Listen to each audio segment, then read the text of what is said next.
लोकशाहीचा उत्सव भाग 2 मध्ये सर्वांचं स्वागत आहे.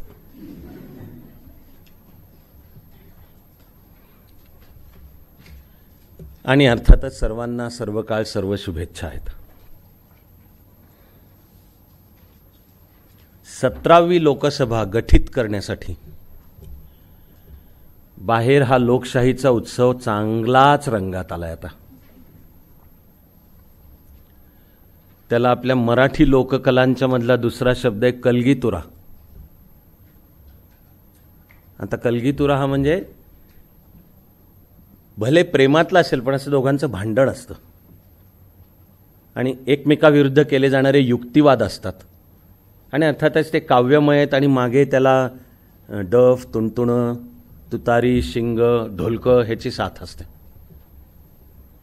कलगीतुरा. दुसरा शब्द तरी पुन्हा मराठी लोककलांच्या मधलाच म्हणजे सवाल जवाब असा येईल. एक प्रकार असतो सवाल जवाब. ह्यालाही कवीकडे फार प्रतिभा असावी लागते की एक प्रश्न, त्याला समोरच्यानी दिलेलं उत्तर आणि त्यांनी उत्तर देऊन झालं की आता उत्तर तो देतो आणि मग यांनी त्याचं उत्तर द्यायचं, असे चालतात सवाल जवाब.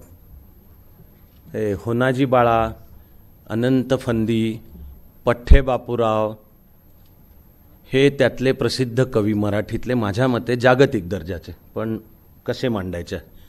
पुन्हा त्या सवाल जवाबांचे अर्थातच वैशिष्ट्य तऱ्हातऱ्हांचे बुद्धिमान युक्तिवाद असतात, पण ते सगळं आपोआपच ईश्वर, अध्यात्म, देवभक्ती असं इकडे जातं. ते विनोदाच्या मार्गाने, हसत खेळत आणि विनोदाच्या मार्गाने असं तिकडे.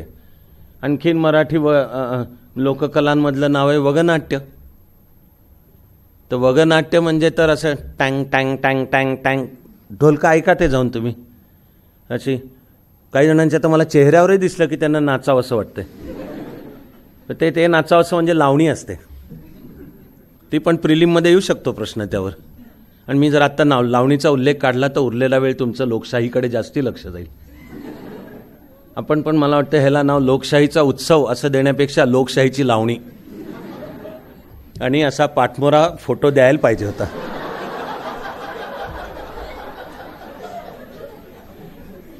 जास्ती जण ऐकतील. हां, रेणुकाला समजावून सांग काय ते. ती भोळी मुलगी आहे, तिला माहिती नाही अजून.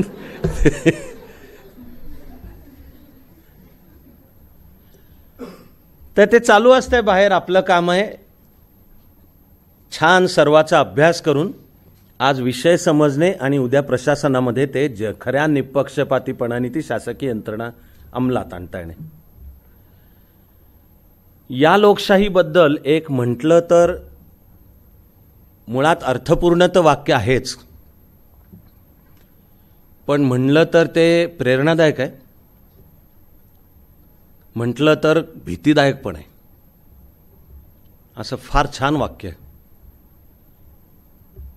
In democracy people get the government that they deserve असं वाक्य. लोकशाहीमध्ये लोकांना लायकीप्रमाणे सरकार मिळतं. या वाक्याला मी 3 जी विशेषणं वापरली ती आता पुन्हा सांगतोय की हे लोकशाहीचं फार मार्मिक आणि नेमकं वर्णन आहे. आणि मी म्हणालो की ते म्हटलं तर प्रेरणादायक आहे. प्रेरणादायक कारण in democracy people get the government that they deserve. कारण आपणच ठरवतो, नागरिक लोक आपण ठरवतो. काही वेळा पडेल प्रश्न की इतकं अकार्यक्षम, इतकं भ्रष्ट, इतकं देशाच्या हिताची काळजी न करणारं जाड कातडीचं सरकार मिळण्याची एकूण लायकी आहे का वेळोवेळी. असं मी कोणा एका विशिष्ट सरकारवर भाष्य नाही करतोय, पण विविध सरकारं, त्यांचं वागणं, त्यांचा परफॉर्मन्स पाहिला तर. म्हणून मी म्हणालो की वाक्य भीतीदायक पण आहे की लोकप्रतिनिधी जेव्हा लोकांच्या कल्याणाऐवजी स्वतःच्या कल्याणातच गुंतून जातात निवडून आल्यावर, जर त्यांच्या हवेल्या उभ्या करतात, त्यांचे गुंड, विशिष्ट जातीपाती, प्रचंड 2 नंबरचा पैसा हे करून, तर अंतिमता कुठेतरी ती प्रत्येक नागरिकावर येतेच. अंतिमता जबाबदारी. In democracy people get the government that they deserve. म्हणून म्हणालो की ते भीतीदायक सुद्धा आहे. मग पण वर्णन बरोबर आहे. कारण लोकशाही म्हणजे लोकांचं सरकार, लोकांनी निवडलेलं सरकार. तेव्हा अल्पसं असेल. आजच्या तारखेला भारतीय मतदारांची संख्या 90 कोटीपेक्षा जास्त आहे. एकूण लोकसंख्येतली मतदारांची संख्या जास्तीच निघेल आणखीन. पण मग प्रत्येक मतदार 1/90-95 कोटी एवढा तर किमान जबाबदार आहे की जे सरकार शेवटी आलं तर त्याला कुठेतरी मी पण जबाबदार आहे.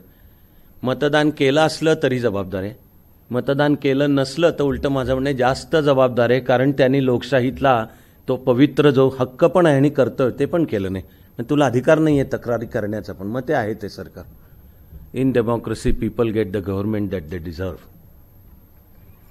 1980च्या दशकापासून आपल्याकडे त्या लोकशाही आणि एकूणच सरकारचं काम किंवा एकूणच जनमत याचे कल कसे ओळखायचे याचं शास्त्र आपल्याकडे आलं. इथपर्यंत आपण मागच्या वेळी पोचलो होतो. त्याचा मानला जातो मूळचा जनक एक ब्रिटिश विचारवंत सर डेव्हिड बटलर. आणि ते भारतात आणताना प्रणय रॉय आणि त्याचा सहकारी दोराब सोपारीवाला यांनी ह्या सेफॉलॉजी याचं भारतीयीकरण केलं. सेफॉलॉजी म्हणजे निवडणुकीच्या संदर्भातलं संख्याशास्त्र आणि कल कसे ओळखायचे. प्रणय रॉय आणि दोराब सोपारीवाला यांचं अगदी अलीकडे पुस्तक आलंय बाजारात, त्याचं नाव द व्हर्डिक्ट. अगदी अलीकडे आलंय, मग 1 महिना किंवा 1.5 महिना आत्ता झाला असेल.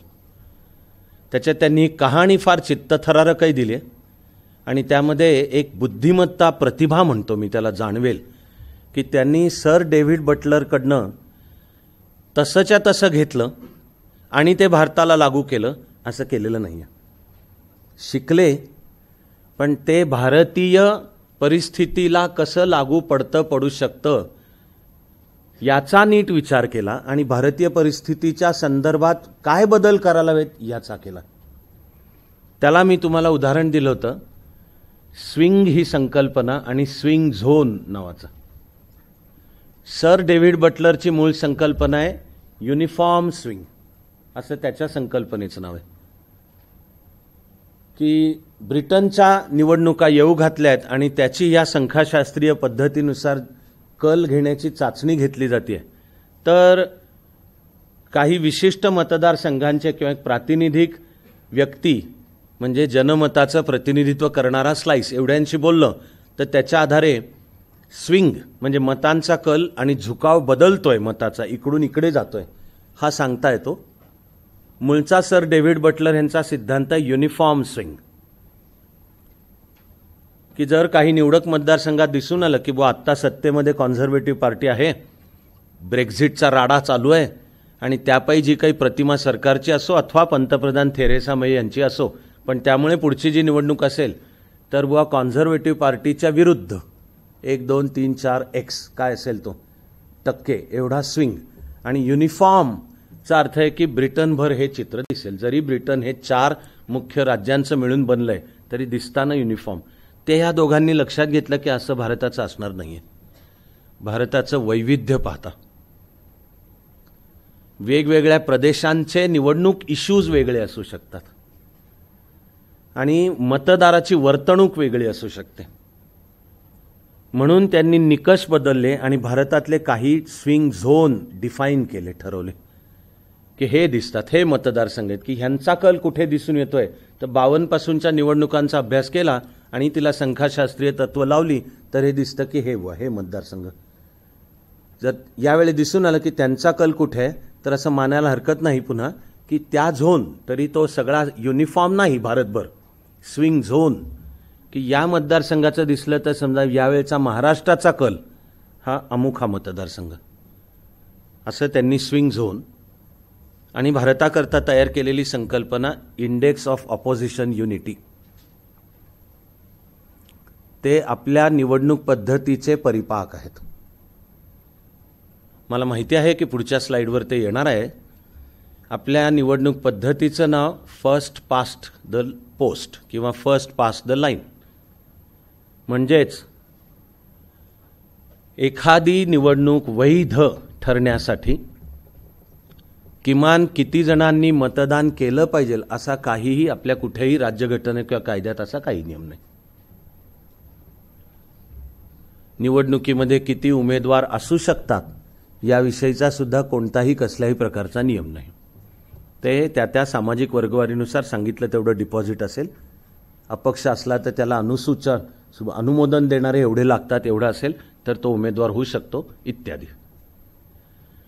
त्यानंतर मतमोजणी जेव्हा होईल तेव्हा निवडून येणाऱ्या उमेदवाराला किमान किती मतं मिळाली पाहिजेत, किती टक्के, वैध मतांपैकी किती टक्के, याचा सुद्धा काही नियम नाही. सगळ्याला मिळून म्हणतात फर्स्ट पास्ट द पोस्ट, म्हणजे निवडणुका जाहीर केल्या.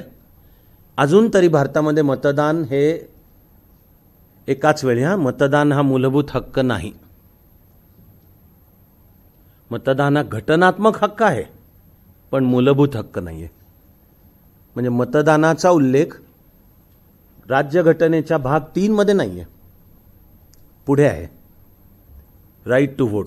तेव्हा मतदानाचा हक्क हा मूलभूत हक्क नाही पण घटनात्मक हक्क आहे.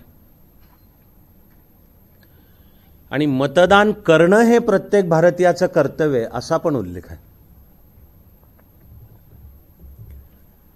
पण त्यातल्या 42व्या घटना दुरुस्तीमध्ये राज्यघटनेच्या 4थ्या अध्यायाच्या शेवटाकडे कलम 51 का 52 आता का माझा मेंदू आत्ता बोलताना थोडा हेजी आहे, म्हणजे मूलभूत कर्तव्य 51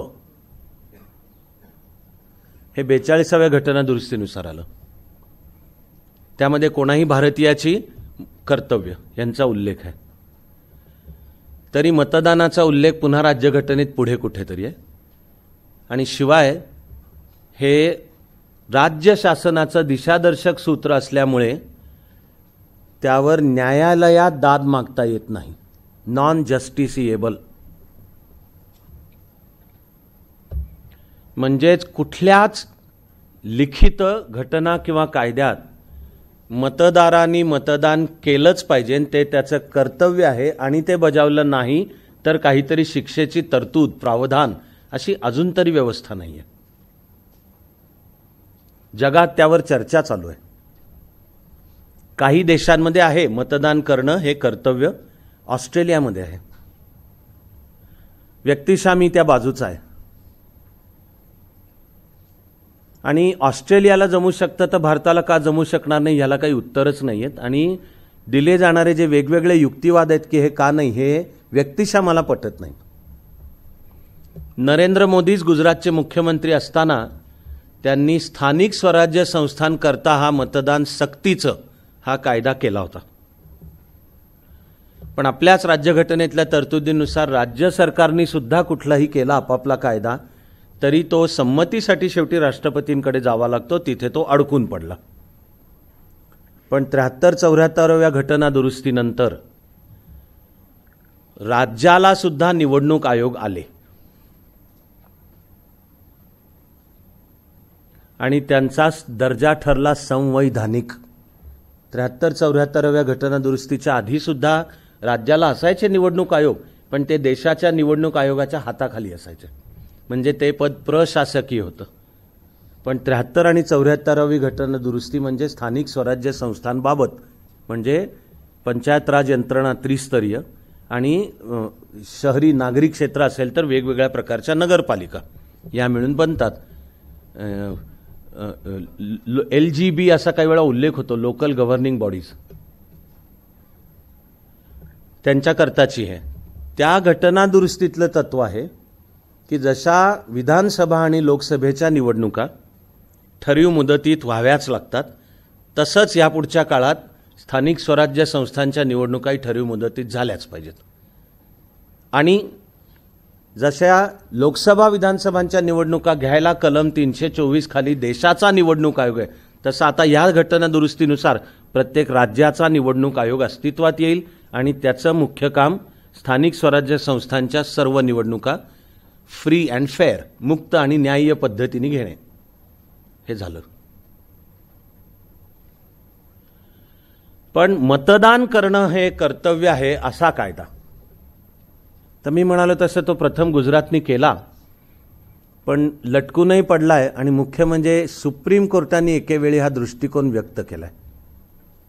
मग त्यावर आवश्यक तो बदल करण्याची पावलं देशाच्या विधिमंडळ आणि म्हणजे लोकसभेने अजून तरी उचललेली नाहीत. पण एक सुप्रीम कोर्टाने अभिप्राय व्यक्त केला की मतदान हा संवैधानिक हक्क आहे. तर राज्यघटनेत जर व्यवस्था असेल की एकदा हक्क आहे तो, तर नाही तुम्ही तो हक्क बजावलाच पाहिजे, ह्याची सक्ती कशी करणार? राज्यघटनेने लोकांचा तो हक्क मान्य केला, आता तो हक्क बजावायचा का नाही बजावायचा हे लोकांचं स्वातंत्र्य आहे, अशी भूमिका सुप्रीम कोर्टाने घेतली. खरी मुद्दा हा आहे की त्या आपल्या फर्स्ट पास्ट द पोस्ट या निवडणूक पद्धतीमुळे साधारण असं दिसून येतं की स्वातंत्र्यानंतर झालेल्या निवडणुकांच्या मध्ये सरासरी 5 उमेदवार असतात, सरासरी. आणि सरासरी मतदानाचं प्रमाण पडतं साधारणपणाने 55%. तुम्ही गणितात कच्चे असलात तरी त्याचा अर्थ लक्षात येईल की त्याचा अर्थ होतो की 12 मतं मिळवून निवडणूक जिंकता येणं शक्य आहे. त्या पद्धतीमुळे मग समाजाची जातीपातींवर विभाजन होण्याची प्रवृत्ती बळावते. आणि मतदारसंघांचा विचार करताना तर पक्ष, राजकीय पुढारी याचा विचार करतातच की या मतदारसंघाची जातीय किंवा धार्मिक वैशिष्ट्य काय आहेत, कॉम्पोजिशन. आणि अमुक एका विशिष्ट जातीचे मतदार इथे जास्ती आहेत तर पक्षांची प्रवृत्ती होते किंवा होऊ शकते की मग त्या जातीचा आपला उमेदवार पाहिजे. म्हणजे चारित्र्य, कर्तृत्व, दिलेले शब्द पाळणे सगळं मागे पडतं. आणि इलेक्टिव्ह मेरिट हा जो शब्द आहे, निवडून येण्याची क्षमता, ह्याला मोल जास्ती प्राप्त होतं.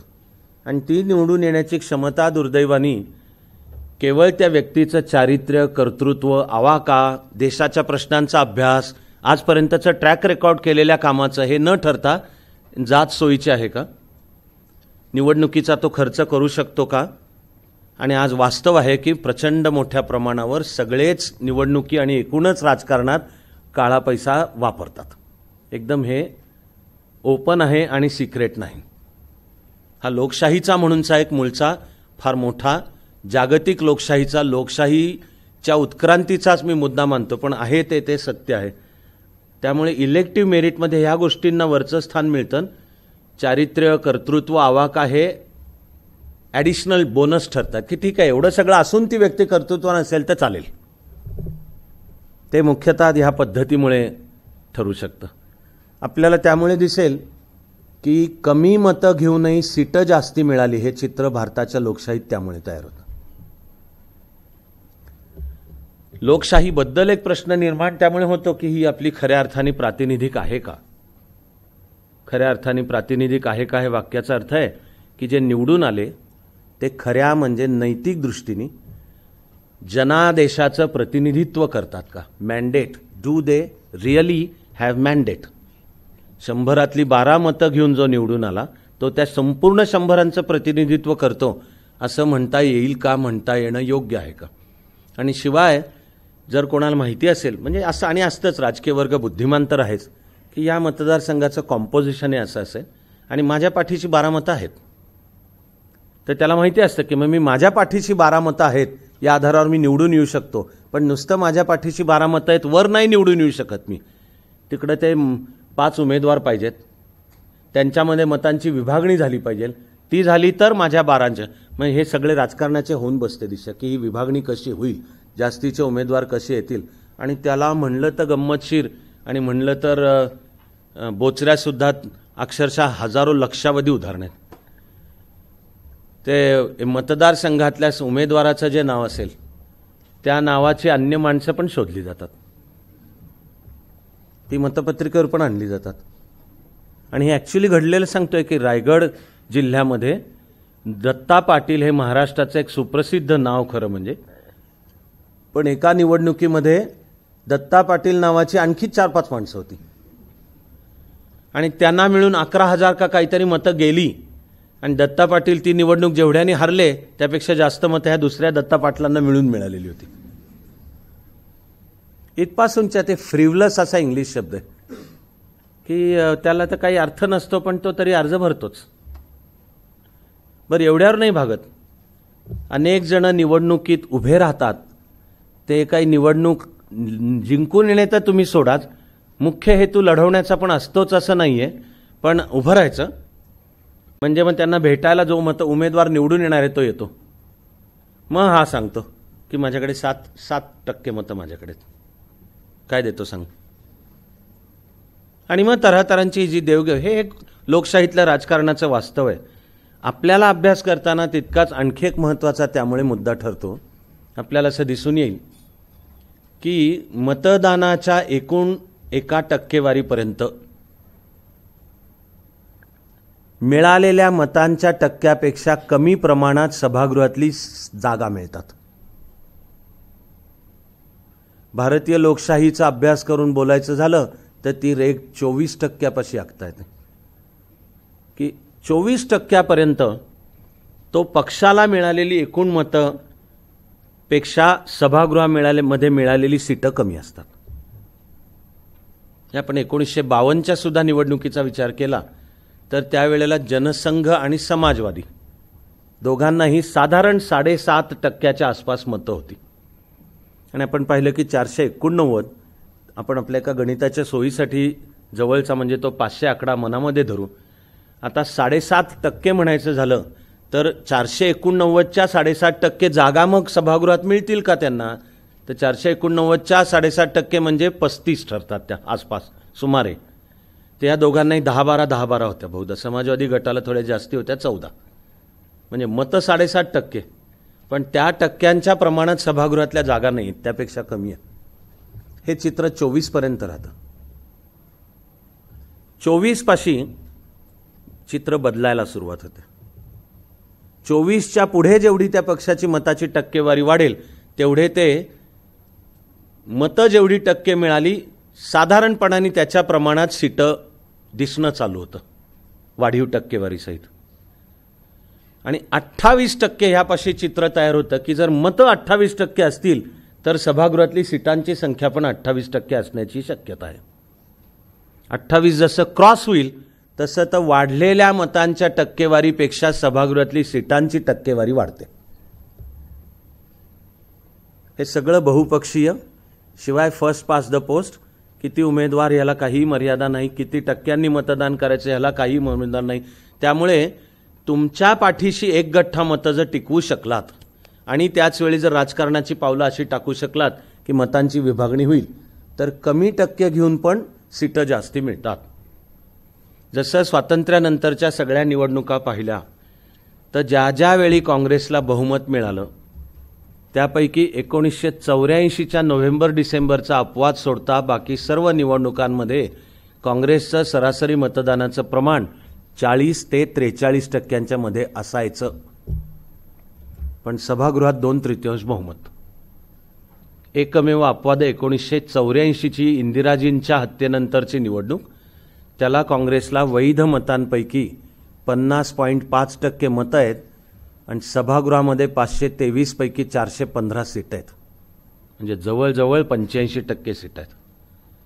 2014 मध्ये सुद्धा जेव्हा भारतीय लोकशाहीच्या इतिहासात पहिल्यांदा लोकांनी खऱ्या अर्थाने नॉन काँग्रेस पक्षाच्या हातात स्पष्ट बहुमत ठेवलं, म्हणजेच भाजपला 2014 मध्ये 282 जागा मिळाल्या.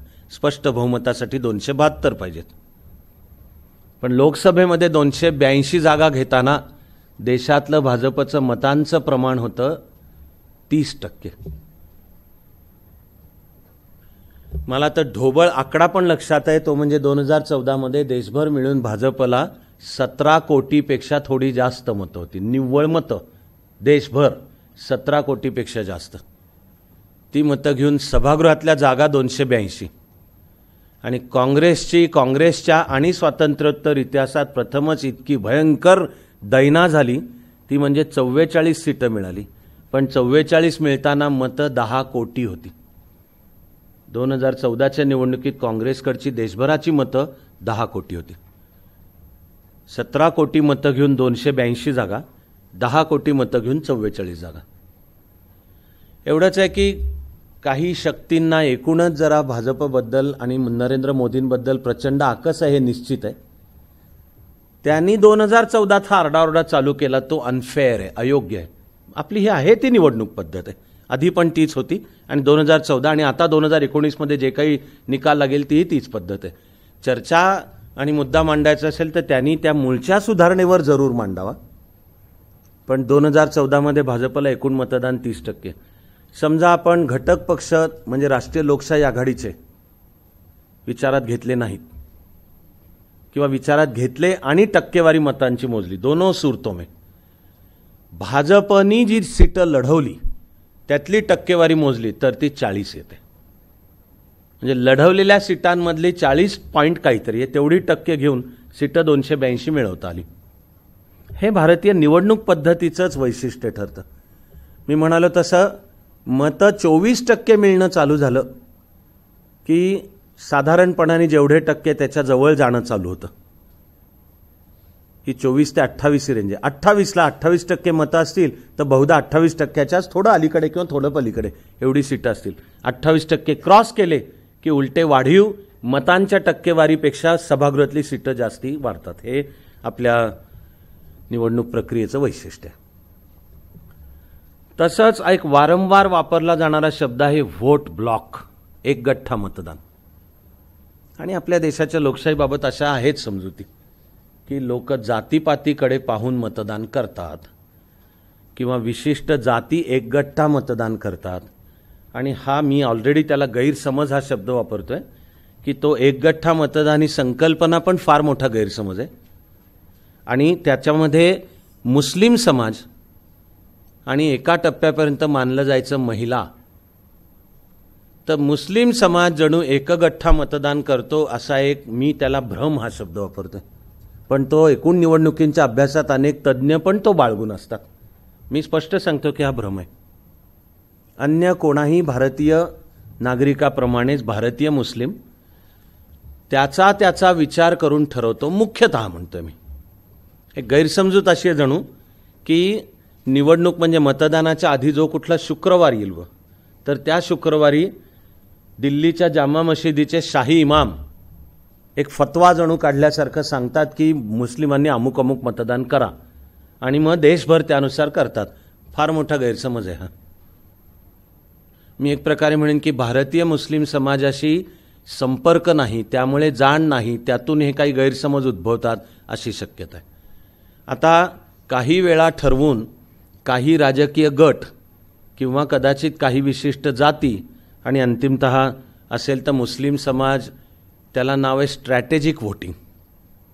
स्ट्रॅटेजिक व्होटिंग करत असेल का याचं उत्तर आहे की तसं शक्य आहे.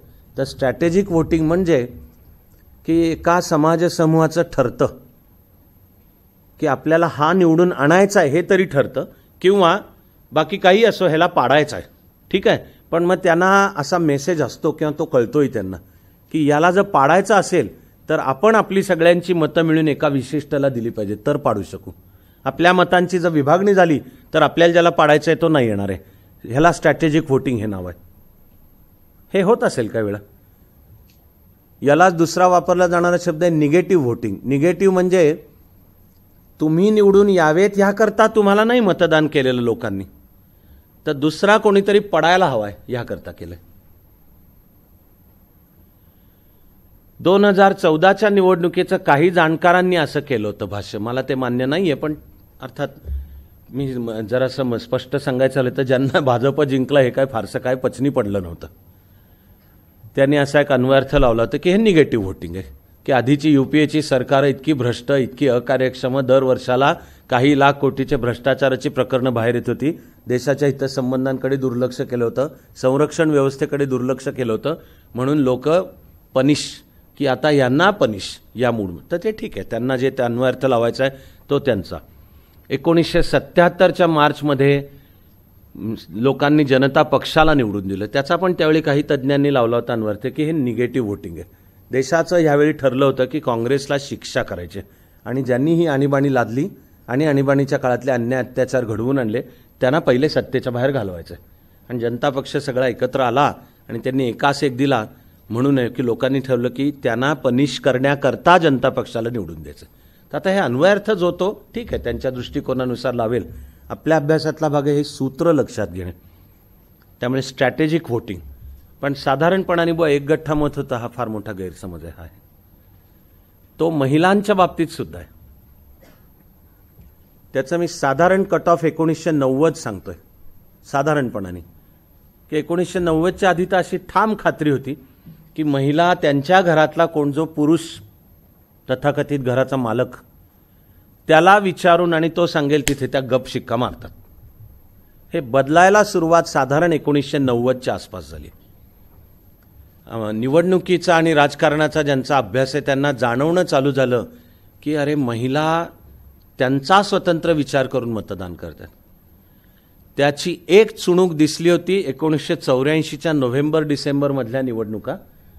म्हणजे इंदिराजींची हत्या म्हणून मुळात ज्यांना व्यक्तिशः राजकारणात यायचं नव्हतं असे राजीव गांधींना त्या दिवशी संध्याकाळी देण्यात आली पंतप्रधान पदाची शपथ आणि त्यांनी एक सिंपथी वेव्ह तयार झाली होती की आई गेलेला हा मुलगा.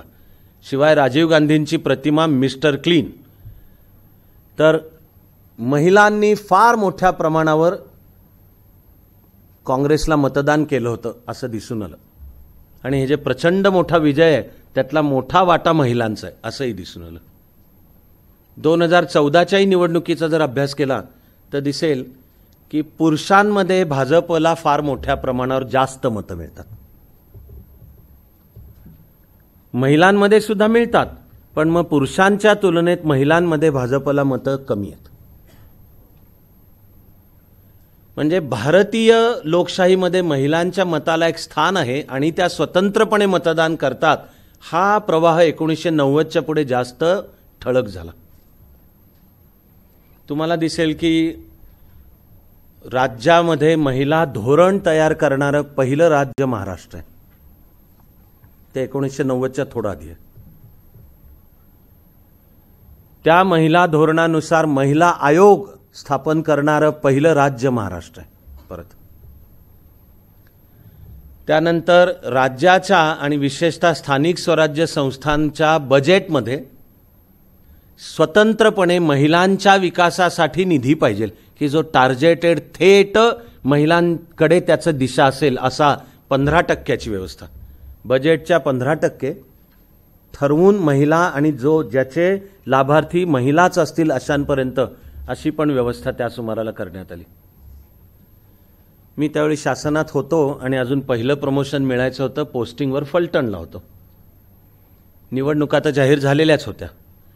माझं निवडणूक विषयक कर्तव्य करायचं म्हणून मी ठिकठिकाणी त्याची पाहणी करत ते खरंच अशी वेळ आलेली की माण तालुक्याचं ठिकाण दहिवडी आहे आणि शरद पवारांची सभा होती तिथे आणि शासकीय अधिकारी या नात्याने ठीक आहे त्याची व्यवस्था ही आचारसंहिता इत्यादी जे काही त्याचे आणि मी आपलं सहज थांबलो होतो की ते काय बोलतायत आपण ऐकू. तर 1990मध्ये त्या दहिवडीच्या सभेत शरद पवार म्हणाले की जरा मी आपल्या सगळ्या कार्यकर्त्यांना सांगतो आहे की महिलांकडे विशेष लक्ष द्या आणि तुम्ही महिलांचं मतदान गृहीत धरू नका. ते म्हणाले ते दिवस संपले. पूर्वी एक अशी वेळ होती की गावात जायचं सरपंचाशी बोलायचं आणि जर एकदा सरपंच म्हणाला की तुमच्यावर शिक्का मारणार आहे तर गाव पॅक झालं. ही खास राजकीय टर्मिनॉलॉजी आहे की गाव पॅक झालं. गाव पॅक झालं म्हणजे आपलं ठरलंय की ते आपल्याला मतदान करणार आहेत. तर 90च्या त्या दहिवडीच्या सभेत शरद पवार म्हणाले की ते दिवस संपलेले आहेत. आपली महिला भगिनी आता स्वतंत्र विचार करते. सन्मानाने वेगळं तिच्याशी बोला असं त्यांनी मांडलं त्याच्यामध्ये. पुढे अर्थात 73 आणि 74व्या घटनादुरुस्तीने स्थानिक स्वराज्य संस्थांमध्ये महिलांसाठी 33%ची व्यवस्था तर केलीच. पुन्हा महाराष्ट्र राज्य पहिलं आहे की ज्यांनी याची वाट न पाहता आधी व्यवस्था सुरू पण केलं होतं त्या सुमाराला. तो जिल्हा परिषद यंत्रणांमध्ये काय सुधारणा केल्या पाहिजेत यासाठी महाराष्ट्राने नेमलेला पाटील आयोग होता. तिचं शास्त्रीय नाव आहे पंचायत राज कमिटी PRC असा उल्लेख होतो पण दुसरा उल्लेख पाटील कमिटी असा पण होतो. हे होते आमदार PB पाटील सांगलीचे आमदार. अतिशय अभ्यासू. त्यांच्या शिक्षण संस्था आहे तिकडे त्यांनी विचारपूर्वक त्या शिक्षण संस्थांना नाव पण शांतिनिकेतन ठेवलंय. त्यांची समिती होती की जिल्हा परिषद यंत्रणेमध्ये काय सुधारणा पाहिजे ते सांगा. ते खरोखरच प्रचंड अभ्यास करून जिल्हा परिषद यंत्रणा म्हणजेच लोकशाही विकेंद्रीकरणाची संकल्पना कशी आदर्श करता येईल याची ती कमिटीचा अहवाल खरंच उत्तम आहे. आणि मग 1991-92 पासून पुढे ते महाराष्ट्र सरकारने त्या समितीची या शिफारसी प्रत्यक्षात टप्प्याटप्प्याने अंमलात आणणं पण चालू केलं होतं. निवडणुकीच्या संदर्भात हे आहे की ढोबळमानाने बोलायचं तर एकगठ्ठा मतदान हा एक मोठा गैरसमज आहे. तो नागरिक स्वतंत्र विचार करून देतो मतदान. त्यामध्ये स्त्री सुद्धा स्वतंत्र मतदान करून देते. उदाहरणार्थ आत्ता सुद्धा एक चर्चा चालू आहे की तोंडी तलाक, त्याला जोडून असलेला निकाह हलाला नावाची प्रथा आणि मुस्लिम समाजामध्ये असलेली बहुपत्नीत्वाची प्रथा, हा स्त्रियांच्या मानवाधिकारांचा भंग पण आहे. मुस्लिम स्त्री त्यांनी गांजलेली आहे. सुप्रीम कोर्टाच्या आदेशानुसार केंद्राने म्हणजे लोकसभेने तलाकविषयक कायदा आणायचा प्रयत्न केला, पण ती घटना दुरुस्ती असल्यामुळे संसदेच्या दोन्ही सभागृहात तिला स्वतंत्रपणे मान्यता लागते, ती राज्यसभेत मिळाली नाही. म्हणून आता ते बिल बारगळलेलं आहे, लॅप्स झालं. याचा मतदानावर काय परिणाम होईल इकडे आत्ताचे ऑब्झर्वर्स, अभ्यासक माझ्यासकट लक्ष ठेवून आहेत की हे झालं नाही याचा मुस्लिम आणि त्यातल्या मुस्लिम स्त्रिया, आणि तुम्ही आत्ताची पण वृत्तपत्र वेगवेगळ्या भाष्यकारांचं, तर काही जणांनी याच्यावर केलंय भाष्य की त्याचं अपेक्षित धरतात की बघूयात या वेळेला काय दिसतं ते. पण मुस्लिम मतदार सुद्धा एकगठ्ठा करतात हे फारसं खरं नाही. किंबहुना मी तर एक कायम म्हणत आलोय की मतदानासाठी जर दुसरा कोणता मुख्य विषय नसेल तर शेवटचा उपाय म्हणून भारतीय मतदार मग आपापल्या बिरादरी किंवा जातीपातीला मतदान करतो. त्या निवडणुकीला काही इश्यूज असतात की ह्यावेळेचा काय आहे. आता 77 मार्च तर मुख्यतः काँग्रेस विरुद्ध जनता पक्ष, आणि सरळ सरळ त्याला जनता पक्षाने दिलेली घोषणाच होती भाकरी आणि स्वातंत्र्य, अशी घोषणा होती, भाकरी आणि स्वातंत्र्य. म्हणजे आता ही निवडणूक ही आपली लोकशाहीच्या जीवन मरणाचा लढा आहे. आणि राज्यघटनेने दिलेली आपली स्वातंत्र्य टिकणार का, आणि ते विरुद्ध भाकरी असा संघर्ष नाही आहे. भाकरी म्हणजे आता जॉब, दारिद्र्य दूर होणे असं सगळं, तर भाकरी आणि स्वातंत्र्य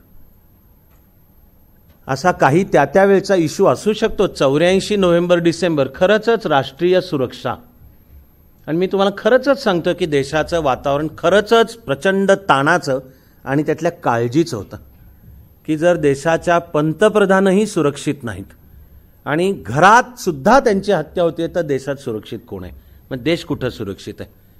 त्यामुळे कोणातरी एकाला स्पष्ट बहुमत देऊन तिथे आणा. आता काल परवापासून काही आत्ताचे मुद्दे चालू आहेत पहा. समजा तुमचं जर की निवृत्तीचं वय 60 असावं का. पुण्यातच राहुल गांधींनी काल सत्र घेतलं आणि मुद्दा मांडला की राजकारणात निवृत्तीचं वय 60 असावं. अनेकांना धस्स झालं असेल. पॅटर्न लक्षात आला किंवा नसेल मला कल्पना नाही आहे, पण औपचारिकरित्या तसं जाहीर न करता पण लक्षणंही दिसत आहेत की भाजप त्या राजकीय पुढाऱ्याचं वय 75 क्रॉस झालं की त्यांनी सक्रिय राजकारणातनं बाजूला व्हायचं. लालकृष्ण अडवाणी 91 वर्षाचे आहेत आणि शतायुषी व्हावेत, आरोग्यपूर्ण राहावेत, मुक्त स्वातंत्र्य घेऊन त्यांना जो ब्लॉग लिहायचा तो लिहित राहावा. पण 2014 मध्ये सुद्धा मुरली मनोहर जोशी, यशवंत सिन्हा, अरुण शौरी, काही नावं येतील अशी की हे सगळे 75च्या पुढचे आहेत. ह्याचे आता सुमित्रा महाजन मला वाटतं की त्या एक आदर्श लोकप्रतिनिधी, एक आदर्श महिला नेता हे अमान्य करायला काहीतरी फार दुष्ट मन असावं लागेल. ह्याचा पक्षीय ह्याच्याशी संबंध नाही आहे. सुमित्राताईंचा जन्म चिपळूणचा आहे, माहेर महाराष्ट्र. विवाहानंतर इंदोरला गेल्या. दुर्दैवाने पती लवकर गेले, पण म्हणून सासरनी त्यांना पांढऱ्या पायाची नावदसान आमचा उलटं सांगितलं की तुझ्यामध्ये गुण आहेत, तू सार्वजनिक काम आणि सगळ्यामध्ये कर.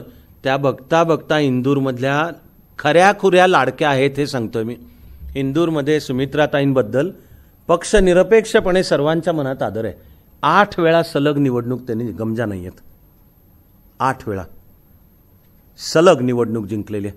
आणि 1989 पासून आता ह्या वेळपर्यंत त्या सलग लोकसभेमध्ये सभापती म्हणून सुद्धा, म्हणजे सभाध्यक्ष, स्पीकर योग्यच केलं असं वैयक्तिक माझं तर म्हणणं आहे की त्यांच्यापाशी तेवढी सिनियरिटी आहे, सभागृहाच्या कामकाजावर पकड आहे, समज आहे आणि साधारणपणाने त्यांनी गेली 5 वर्ष मुख्यतः बेसिकली हसतमुखपणाने आणि पुन्हा अगदीच टोकाचाच आणि तो राजकीय आरोप करायचा असेल तरच कोणी म्हणेल की यांनी सभापती पदावरनं पार्शालिटी केली, पण तो खरा नाही. त्यांनी सभापती पदाची त्यांची जी कर्तव्य ती उत्तम बजावली. पण आत्ता आपण पाहतो की एक उशिरापर्यंत इंदोरचा भाजपनी उमेदवारच जाहीर केला नाही आणि मग आता त्या काहीशा वैयक्तिक थोड्या वैतागल्यासारख्या, ते माणूस म्हणून आणखी साहजिक पण आहे, पण निवृत्तीचं काही वय असावं का असा मूळचा मुद्दा आणि तो सतत चर्चा त्याला होते. तर हा भारतीय राजकारणात पहिल्यांदा हा मुद्दा मांडला नानाजी देशमुख यांनी. नानाजी देशमुख संघाचे स्वयंसेवक आधी.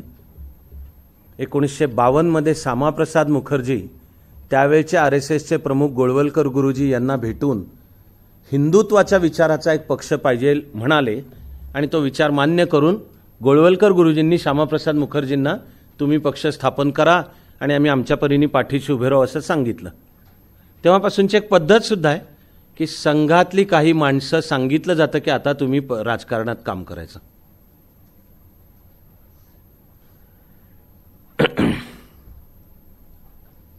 माझी एक लिंक का संपते हा भाग नंतर एडिट करायचा. काय मुद्दा सांगत होतो रे मी आज? हां, तसे नानाजी देशमुख, नानाजी आधी संघातले, त्यांना संघाने सांगितलं की तुमचं काम राजकारणात. त्यांनी राजकारणामध्ये त्यांनी सांगितलं की 66 म्हणाले होते ते 66व्या वर्षी राजकारणातले सगळे निवृत्त झाले पाहिजेत. ते नुसते सांगून नाही थांबले. 1977च्या भाजपच्या विजयाचे एक मुख्य शिल्पकार, कोणीही हे नाकारणार नाही की नानाजी देशमुख होते स्वतः. तर एक म्हणजे 1975 मध्ये जी जयप्रकाश नारायण यांच्या नेतृत्वाखाली भ्रष्टाचार विरोधी चळवळ उभी राहिली, तर आता JP मूळचे विचारांनी मार्क्सवादी, गांधीजींच्या सहवासात आल्यावर ते क्रमाक्रमाने बदलत भारताचा अध्यात्म विचार मानत आपलं आयुष्य निस्वार्थीपणाने खऱ्या त्यागी तपस्वीपणाने जगणारे ठरले. गांधीजींच्या मागे त्यांच्या विचारांचा वारसा गेला विनोबा भावेंकडे, तर JP विनोबांचे अनुयायी, विनोबांचे सहकारी. पण त्या विनोबांनी 1975 मध्ये आणीबाणीचं समर्थन केलं, अनुशासन पर्व असा शब्द वापरून. हे महाभारतातल्या एका पर्वाचं नाव आहे आणि ते युद्धानंतरचं पर्व आहे की आता अनुशासन म्हणजे समाजाची घडी पुन्हा बसवायची. तर विनोबांनी 1975 मध्ये इंदिराजींनी लागू केलेल्या आणीबाणीला आता हे अनुशासन पर्व आहे आणि जरा घडी देशाची, म्हणजे त्यांनी एक प्रकारे लेफ्ट हँड. पुढे ॲक्च्युली विनोबांनी आणीबाणीला विरोधही केला, हे लोकांना फारसं माहिती नसतं. फक्त मी आत्ता विनोबा हा विषय बोलत नाही आहे. पण JPंचा विनोबांशी आणीबाणीच्या भूमिकेवरनं विरोध झाला आणि सर्व राजकीय जीवनाकडे पाठ फिरवून जे JP भूदान, ग्रामदान, चरखा, कुटीरोद्योग इकडे वळालेले होते, त्यांचं मुख्य कार्यक्षेत्र बिहार. ते आणीबाणीच्या निमित्ताने म्हणजे 1975च्या थोडा आधी भ्रष्टाचार विरोधी आंदोलनात सक्रिय झाले. समाजवादी चळवळीचे एक थोर नेता डॉक्टर राम मनोहर लोहिया दुर्दैवाने लवकर गेले. पण आता ते त्यांच्या मृत्यूशय्येवर असताना त्यांनाही कळलेलं होतं की आपले थोडे दिवस उरलेले. तर डॉक्टर राम मनोहर लोहिया यांचं एक वाक्य त्यांच्या जवळची माणसं नेहमी वारंवार सांगतात की प्राणज्योत मालवण्यापूर्वी डॉक्टर लोहिया म्हणाले होते, नाव कॉल JP. म्हणजे लोहियांना भान होतं की आपण समाजवादी चळवळीचा एक राष्ट्रीय नेता आहोत आणि चाललो आपण, तर नाव कॉल JP म्हणजे देशाला कोणाचं द्या नेतृत्व, हे JPंचं स्थान होतं.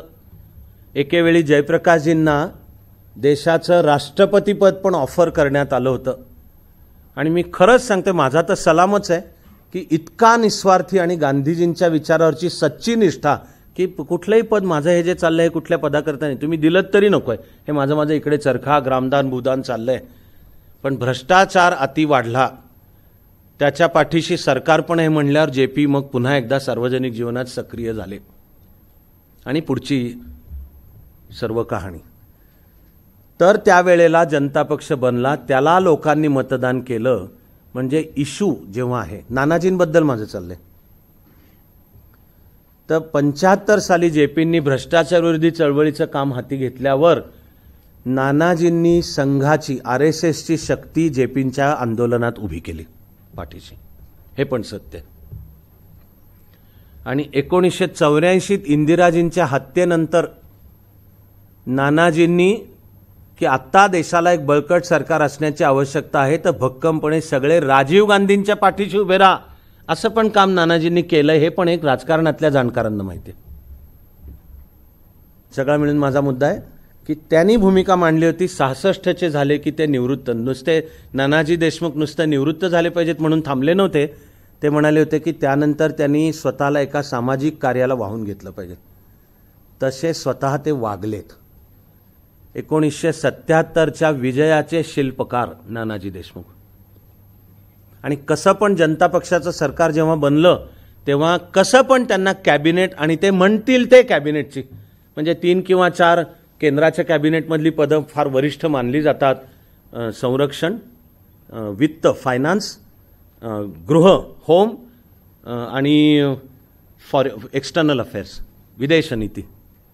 तर नानाजी जे म्हणतील ते त्यांना मिळालं असतं. पण ते स्वतः त्या वयाचे होते आणि त्यांनी सांगितलं की सक्रिय राजकारणातलं माझं काम संपलं, यापुढे मी पक्षी आणि सक्रिय राजकारणातनं बाजूला होऊन ग्रामविकसनाच्या कामाला मला वाहून घेणार आहे. खरी मूळची दृष्टी गांधीजींचीच आहे.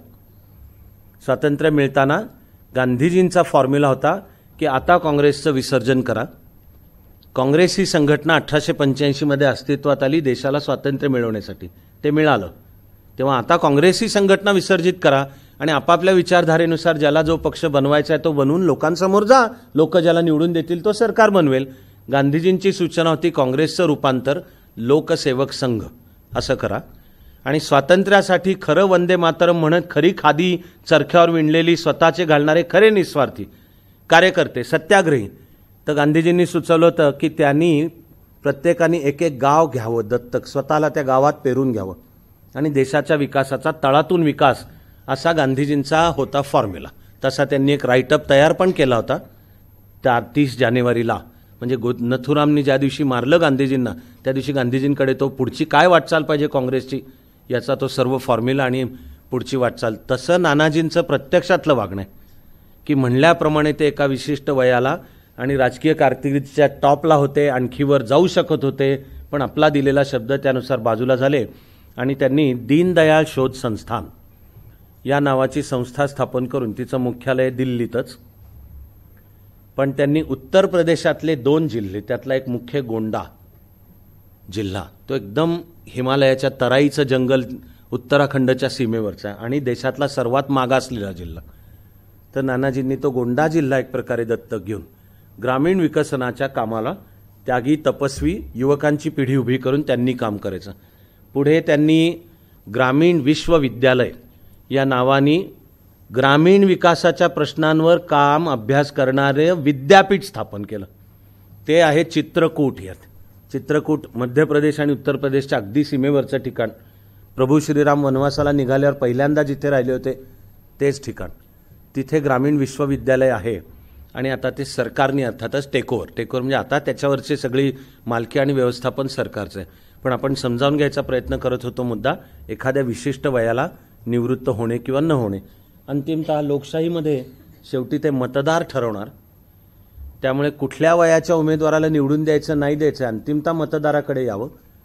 काय वयाला निवृत्त ह्यामागचा मुख्य दृष्टिकोन आहे मेंदूचं काम, की तुम्ही फिजिकली फिट आहात का, लोकप्रतिनिधी म्हणून कर्तव्य बजावायला जी धावपळ करायची करू शकताय का, आणि समोर चाललेले विषय समजतायत का, हे या सगळ्याच्या आधारे म्हणून आहे. बाकी आपण याच्यावरचं आपण सर्व पाहिलेलं आहे. दखल घेऊयात या स्लाइडवरच्या मुद्द्याची, महिलांचं कमी प्रतिनिधित्व. तर दुर्दैवाने ते एक सत्य आहे, महिलांचं कमी प्रतिनिधित्व. एकतर 73-74वी घटना दुरुस्ती स्थानिक स्वराज्य संस्थांमध्ये महिलांना 33% राखीव जागा देणारी तर झालीच, आणि शिवाय महाराष्ट्र पहिलं राज्य ठरलं की 33 नाही 50% आता महाराष्ट्रात, असं पण देशात करणारं महाराष्ट्र हे पहिलं राज्य आहे. 50% राखीव जागा स्थानिक स्वराज्य संस्थांमध्ये. पण मग असं जर आता स्थानिक स्वराज्य संस्थात आहे तर लोकसभा विधानसभेतही का नाही, तर ते 1992 पासून आजपर्यंत पडू नये. आता तो गुंता सुटायचा केव्हा, माझा एक अंदाज आहे की 2025 मध्ये त्यावर निर्णय घेतला जाईल.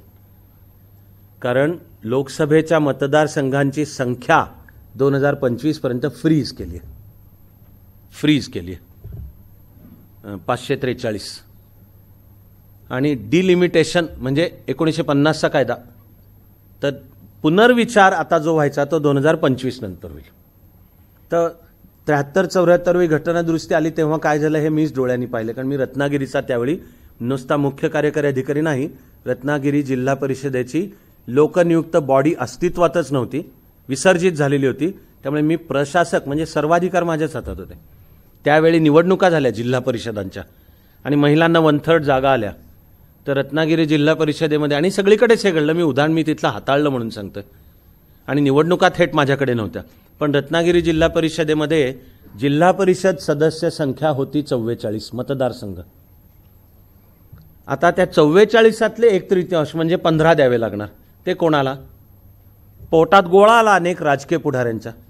कारण पुन्हा आजच्या आपल्या अभ्यासाचंच काम आहे की एक एक मतदारसंघ राजकीय नेत्याला त्याची जोपासना करावी लागते. To nurture or to cultivate. निवडणुका लढवणे नुसत्या गप्पा नाहीत, नुसतेच फ्लेक्स लावले आणि नुसतंच गल्लीमध्ये निवडणुकीचे दिवस आल्यावर असे दातांचे फाळ दाखवत नमस्कार करत फिरला आणि ताईमाई अक्का माझ्यावर मारा शिक्का सांगितलं होत नाही. त्यांनी मतदार पण एवढा बावळट मुळात कधी नव्हता. आणि आता तर भारतीय लोकशाही प्रगल्भ आहे. मतदार अतिशय डिमांडिंग म्हणतोय, आग्रही आहे, त्याला ते बरोबर कळतं.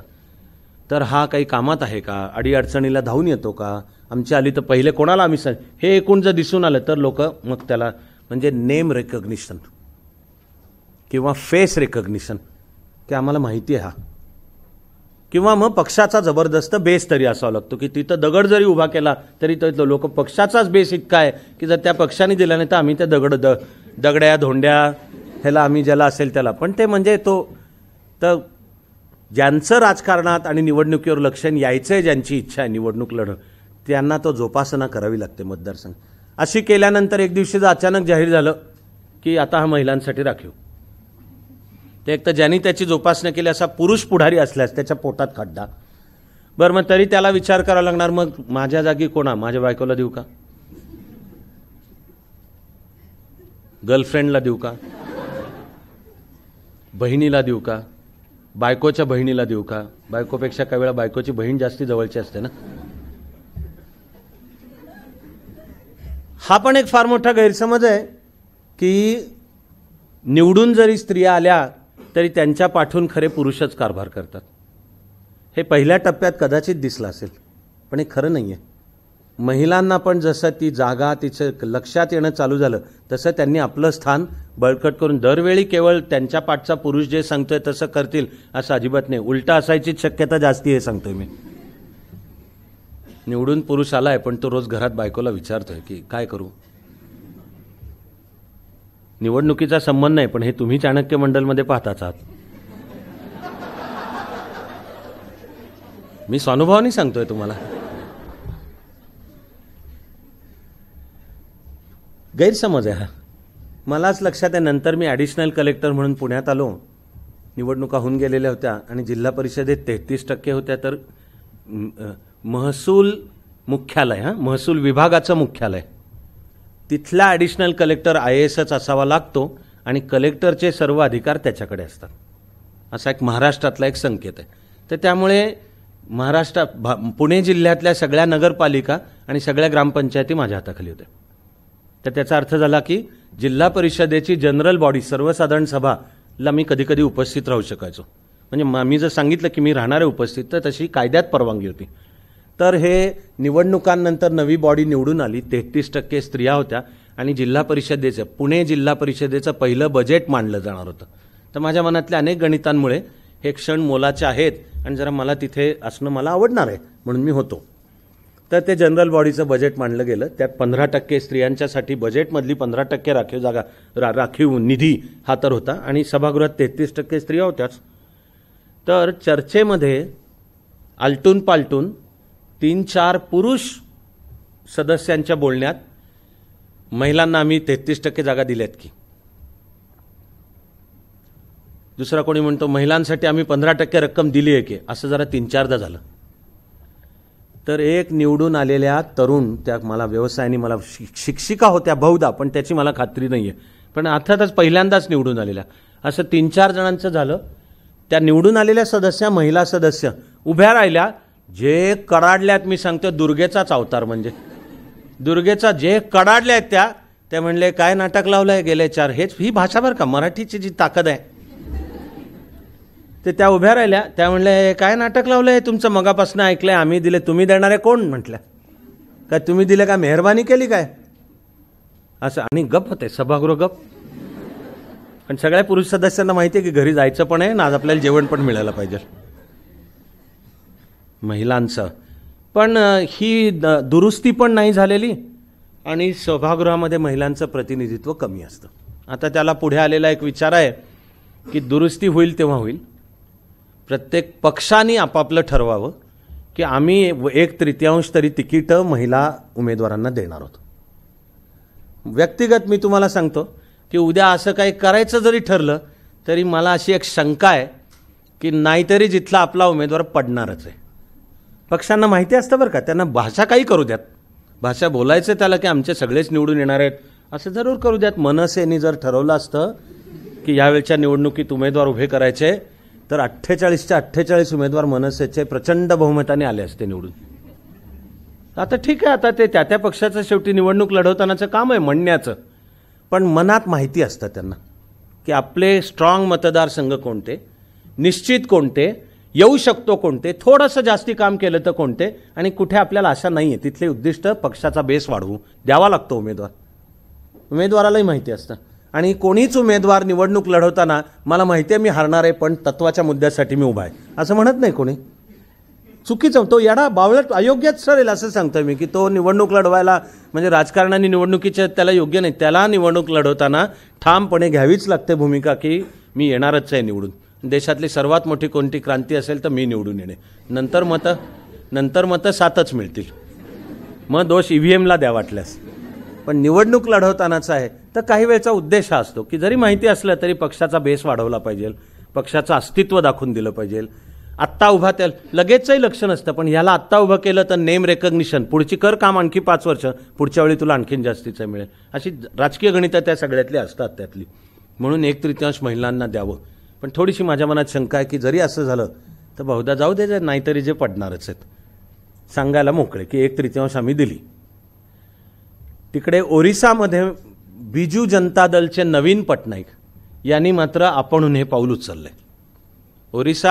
ओरिसातल्या ज्या लोकसभेच्या जागा आहेत त्याच्या 1/3 बिजू जनता दलनी महिला उमेदवार दिलेत. माझ्या मते एक पाऊल प्रगतिशीलच आहे आणि देशाने पण त्याचं अनुकरण केलं तर अर्थातच चांगलं ठरेल. स्वातंत्र्यानंतरच्या लोकसभांचा विचार केला तर 1977 मध्ये सर्वात कमी महिला खासदार होत्या, त्या 19. आणि आत्ता जी 16वी लोकसभा विसर्जित झाली त्यात सर्वात जास्ती होत्या, त्या म्हणजे 61 महिला होत्या. यावेळेचं काय होतं ते अर्थातच आपण पाहू. स्वातंत्र्यानंतर 1952 मध्ये जेव्हा निवडणुका झाल्या तिथपासूनची पहिली सुमारे मी म्हणेन 4 निवडणुका. इथे टीना फॅक्टर ही संज्ञा लागू होती. टीना फॅक्टर म्हणजे देअर इज नो अल्टरनेटिव्ह. देशाला स्वातंत्र्य मिळालं ते ज्या काही क्रमाक्रमाने ठरायचं त्याला, तेव्हा स्वातंत्र्य लढाचा एक मुख्य प्रवाह काँग्रेस ही संघटना हा होता. ब्रिटिशांनी ज्या तऱ्हेने सत्तांतर केलं ते क्रमाक्रमाने त्यांनी, तेव्हा ती सत्ता मुख्यतः काँग्रेसच्या हातात गेली. हेही मी म्हणेन की नेहरूंनी दाखवलेलं मोठेपण आहे की स्वातंत्र्यपूर्व सुद्धा निवडणुकीत केंद्रातल्या त्यावेळच्या विधिमंडळात काँग्रेसला स्वतःचं स्पष्ट बहुमत असून म्हणजे काँग्रेस स्वतःचं सरकार बनवू शकत होतं. ज्याचे पंतप्रधान सरदार पटेल व्हायला हवे होते हा एक वेगळा आणखीन मुद्दा आहे. पण पंतप्रधान झाले नेहरू, तर कोणतीही राजकीय गरज नसताना नेहरूंनी अन्य सर्व पक्षांना निमंत्रण दिलं की तुम्ही जॉईन करा सरकार. म्हणजे ही एक राष्ट्रीय सरकार बनवण्याची भूमिका आहे. आणि हे भारत नवा आकाराला येतोय, तो सगळ्यांचा आहे, सगळे मिळून तो चालवू म्हणून त्यांनी आपणहून ते निमंत्रण दिलं. हे एक मोठं, हे एक राजकारणातलं दिलदारपणाचं पण पाऊल आहे. त्यात तर मी बहुधा कमी शब्दातच सांगेन, पण हे माझ्या मते हृदयस्पर्शी आहे. ते म्हणजे नेहरूंनी स्वतंत्र भारताचा पहिला अर्थमंत्री व्हा अशी विनंती करून आपल्या मंत्रिमंडळात सामावून घेतलं चिंतामणराव देशमुख यांना.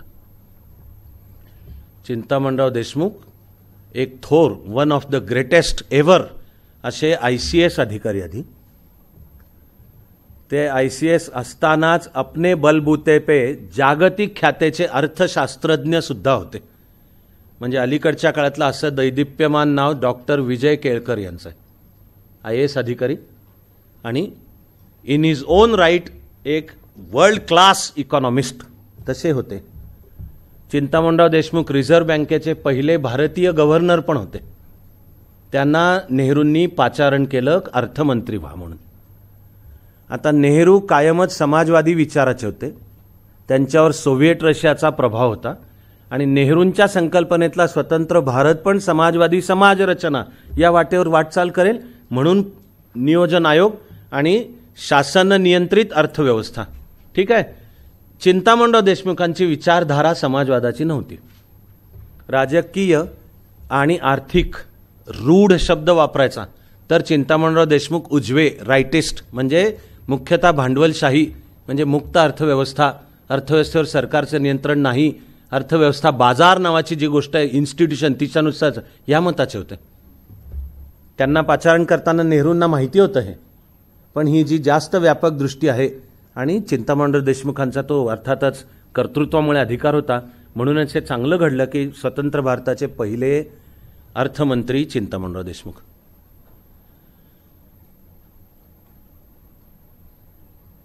नेहरूंनी श्यामाप्रसाद मुखर्जींना निमंत्रण केलं मंत्रिमंडळात जॉईन करण्याचं. श्यामाप्रसाद मुखर्जींची तर कायम विचारधारा हिंदुत्व. ते हिंदू महासभेचे अध्यक्ष होते, ज्याचा एक एकेवेळी सदस्य होता आशा नथुरामनी गांधीजींची हत्या केली होती. आणि कोर्टाने जरी संघटना म्हणून RSS आणि विचारधारा म्हणून हिंदुत्व ह्याला दोष दिलेला नाहीये, पण नेहरूंनी मनातनं कधीही हिंदुत्व विचारधारा आणि संघटना म्हणून RSSला कधीही माफ केलेलं नाही. नेहरूंच्या मनात गांधीजींच्या हत्येला नैतिकदृष्ट्या का होईना जबाबदार RSSच अशी नेहरूंची मांडणी होती. तेव्हा लक्षात घ्या, अशा नेहरूंनी सुद्धा श्यामाप्रसाद मुखर्जींना पाचारण केलं की माझ्या मंत्रिमंडळात, आणि त्यानुसार श्यामाप्रसाद मुखर्जी होते मंत्री. तितकंच किंवा काही कारणांनी जास्त आश्चर्यकारक आणि माझ्या मते आनंददायक ते म्हणजे आंबेडकरांना दिलेलं निमंत्रण. नेहरूंनी बाबासाहेब आंबेडकरांना पहिल्या मंत्रिमंडळात जॉईन व्हा. स्वतंत्र भारताचे पहिले कायदा मंत्री बाबासाहेब आंबेडकर. माझं मते देशाच्या हिताचं झालं, हे उत्तम झालं. आणि जितके टोकाचे मतभेद नेहरू आणि श्यामाप्रसाद मुखर्जी किंवा राजकीय संघटना नात्याने काँग्रेस आणि हिंदू महासभा यात होते, तसेच तितकेच टोकाचे मतभेदही स्वतः नेहरू आणि आंबेडकर यांच्यात पण होते. आणि काँग्रेस आणि आंबेडकरांच्या ज्या काही त्या वेळच्या नावं क्रमाक्रमाने नावं बदलत गेलीत, शेड्यूल्ड कास्ट फेडरेशन इत्यादी, आंबेडकरांच्या स्वप्नातला स्वतंत्र भारतातला एक आदर्श राजकीय पक्ष तो स्थापन आंबेडकरांनीच केला. त्याचं त्यांनी विचारपूर्वक ठेवलेलं नाव रिपब्लिकन पक्ष आहे. तो त्यांना रिपब्लिकन लाईन्सवर त्यांना बांधला जाणं अपेक्षित होतं. अशा आंबेडकरांनाही की ज्यांच्यामधनं विस्तव जात नव्हता, काँग्रेस आणि आंबेडकर, पण स्वतंत्र भारतात आधी घटना समिती, मसुदा समिती, घटना समितीच्या मसुदा समितीवर त्याचे अध्यक्ष आणि नंतर मंत्रिमंडळामध्ये आपल्या सामावून घेतलं. आंबेडकरांनी पण हिंदू कोडविलच्या मुद्द्यावरनं नेहरू मंत्रिमंडळातनं राजीनामा दिला. ते सगळी पुढची वाटचाल आहे. पण त्या पहिल्या 20 वर्षांमध्ये निवडणूक संदर्भात काम करायचा TINA factor, there is no alternative. हे वास्तव आहे की देशासमोर 1947 मध्ये सर्वार्थानी आणि खऱ्या अर्थाने गल्लीपासून दिल्लीपर्यंत काँग्रेसचं राज्य होतं. आणि देशव्यापी पर्याय, देअर इज नो अल्टरनेटिव्ह म्हणजे देशव्यापी. तर आपल्याला दिसेल की पार 47 आणि नंतर 52 पासून ज्या नियमित निवडणुका झाल्या तरी मतदान काँग्रेसला मिळणारी मतं 40 ते 43, म्हणजे एवढं सगळं असूनही नॉन काँग्रेस मतं 57 ते 60 होती. पण देशाला सरकार देऊ शकण्याची क्षमता या भाषेतला पर्याय, तर कोणापाशी अशी ते असायला देशव्यापी संघटना पाहिजे ना. तुमच्याकडे तेवढे उमेदवार सुद्धा पाहिजेत, तुमच्याकडे एक राष्ट्रव्यापी कार्यक्रम पाहिजे, तुमची ताकद, राजकीय ताकद पाहिजे, मतं तेवढी मिळवता आली पाहिजेत. शिवाय ती मतं देशव्यापी आणि सर्व जातीपाती धर्मपंथांमध्ये तुमचा बेस आहे हे दिसून तर तो राष्ट्रीय पर्याय ठरणार. तर वस्तुस्थिती आहे की स्वातंत्र्य मिळताना नव्हताच. त्यामुळे पहिल्या 4 निवडणुकांच्या काळामध्ये सत्तेतल्या सरकारला निवडणुकीला सामोरं जाताना फायदा असायचा. कारण तुम्ही सत्तेत आहात. तेव्हा निवडणूक केव्हा जाहीर करायची ही राज्यघटनेच्या चौकटीत राहून, म्हणजे पुढचं सभागृह ज्या तारखेला अस्तित्वात आलं पाहिजे त्याच्या आधीच्या 6 महिन्यात केव्हाही, हे तर घटनेतलीच व्यवस्था आहे. आणि त्यातून अनुक्रमे राष्ट्रपती किंवा राज्यपाल हे मंत्रिमंडळाच्या सल्ल्याने कारभार चालवतील. तेव्हा जर त्या मंत्रिमंडळाला अजून सभागृहात बहुमत आहे, म्हणजे मंत्रिमंडळाकडे सभागृहाचा विश्वास संपादन करण्याची शक्ती आहे, अशा मंत्रिमंडळाने सुद्धा जर शिफारस केली की आता सभागृह विसर्जित करून नव्या निवडणुका घ्या, तर घटनात्मक दृष्ट्या राष्ट्रपती आणि राज्यपालांवर ते बंधनकारक होतं. तेव्हा स्वातंत्र्यानंतरची पहिली 2 दशकं टीना फॅक्टर, आणि अशा वेळी निवडणुकीला सामोरं जाताना सत्तेतल्या सरकारला फायदा होता. त्याचा पेट्रनेज किंवा कार्यक्रम मांडणे, केव्हा निवडणूक घ्यायची ते लक्षात ठेवून आधी अनेक सुरू करणे, आणि मग जनतेला मेसेज आहे की आता आम्ही निवडणुकीला सामोरं येतोय ते हे घेऊन येतोय. पण जशी लोकशाही पुढे सरकली, त्याला मी म्हणेन लोकशाही अधिक प्रगल्भ होत गेली, तशी त्या टीना फॅक्टरची जागा घेतली अँटी इन्कम्बन्सी फॅक्टरने.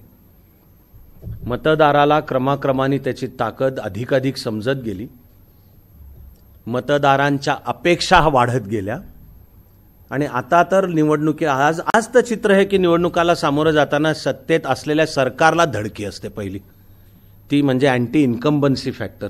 तर इन्कम्बंट म्हणजे जो आत्ता सत्तेत आहे, कारण त्याला हिशोब द्यायचा आहे, त्याला लोक विचारणार आहेत. 2014 मध्ये ज्या वेळेला भाजप आणि घटक पक्ष मिळून राष्ट्रीय लोकशाही आघाडी प्रचार करत होती, आणि समजा पटो न पटो ज्याचा त्याचा अर्थातच स्वातंत्र्य आहे, पण मोदींनी सबका साथ सबका विकास या नावाने एक व्हिजन मांडून काय मांडायचं ते मांडलं, ठीक आहे. तरी सुद्धा 2014च्या निवडणुकीच्या वेळी एनडीए आणि बीजेपी मुख्यतः यूपीएवर अटॅक करून चालत होतं. आणि हे कसे भ्रष्ट आहेत, हे कसे केवळ एका परिवाराचे आहेत, ह्यांनी गेल्या 10 वर्षात आणि त्यातल्या विशेषतः गेल्या 5 वर्षात कसं वाटोळच केलंय हे सांगून भागलं असतं. पण आता 2019 मध्ये केवळ ते करून नाही भागणार, कारण आता लोक हिशोब विचारणार आहेत, काम काय केलं ते सांगा. आणि तो कामाचा हिशोब घेऊन गेले आणि सांगितलं की हे एवढं एवढं केलं आणि आता ते करण्यासाठी पुढची मग लोक ठरवतील. म्हणजे अँटी इन्कम्बन्सी फॅक्टर. विरोधी पक्षात जो आहे तो बेजबाबदारपणे बोलणं सोपं आहे त्याला, सत्तेच्या जो खुर्चीत बसलाय त्याला इतकी धादांत बेजबाबदार विधानं करता येणं तितकं सोपं नाहीये. आता आपण निवडणुका हारणारच आहोत असं कळल्यावरच्या शेवटच्या 1-2 महिन्यामध्ये मराठा समाजाला 16% आणि मुस्लिम समाजाला 5% राखीव जागा जाहीर केल्या. तो त्याचा मतदानाच्या भाषेतला परिणाम त्या संबंधित मराठा आणि मुस्लिम समाजावर पण होत नाही. ऐन निवडणूक तोंडावर असताना पक्षांनी आणि त्यातल्या विशेषतः सत्तेतल्यानी जर काही जाहीर केलं तर आता भारतीय मतदार त्यांनी फारसा हलत नाही. तो म्हणतो तुमच्याकडे गेली 5 वर्ष होती, तुम्ही त्या 5 वर्षात काय केलं आणि आता आम्हाला गाजर दाखवून ह्याला तो नाही बळी पडत, हे सत्य आहे. हा अँटी इन्कम्बन्सी फॅक्टर आहे आणि याची धडकी असते. मी तर म्हणतोय की हे आपली लोकशाही प्रगल्भ झाल्याचं लक्षण आहे की आता हिशोब विचारला जातो. त्यातही जर तेच सरकार 2दा होऊन गेलं तर धसका जास्ती असतो आणि 3दा तर आपण पाहिलेलंच आहे. आपण देशाचा अभ्यास केला तर उदाहरणार्थ तमिळनाडूच्या निवडणूक प्रक्रियांचा हा एक स्वभाव आणि पॅटर्न बनलाय की दर पुढच्या निवडणुकीत ते आधीचं सरकार बदलतात. तेव्हा DMK आणि AIDMK यांचं आलटून पालटून चालतं तिथे. राजस्थान गेल्या दीर्घ काळामध्ये सलग 2दा कोणीच जिंकलेली नाही निवडणूक. राजस्थानचा मुख्य राजकीय लढा काँग्रेस आणि BJPचा होतो.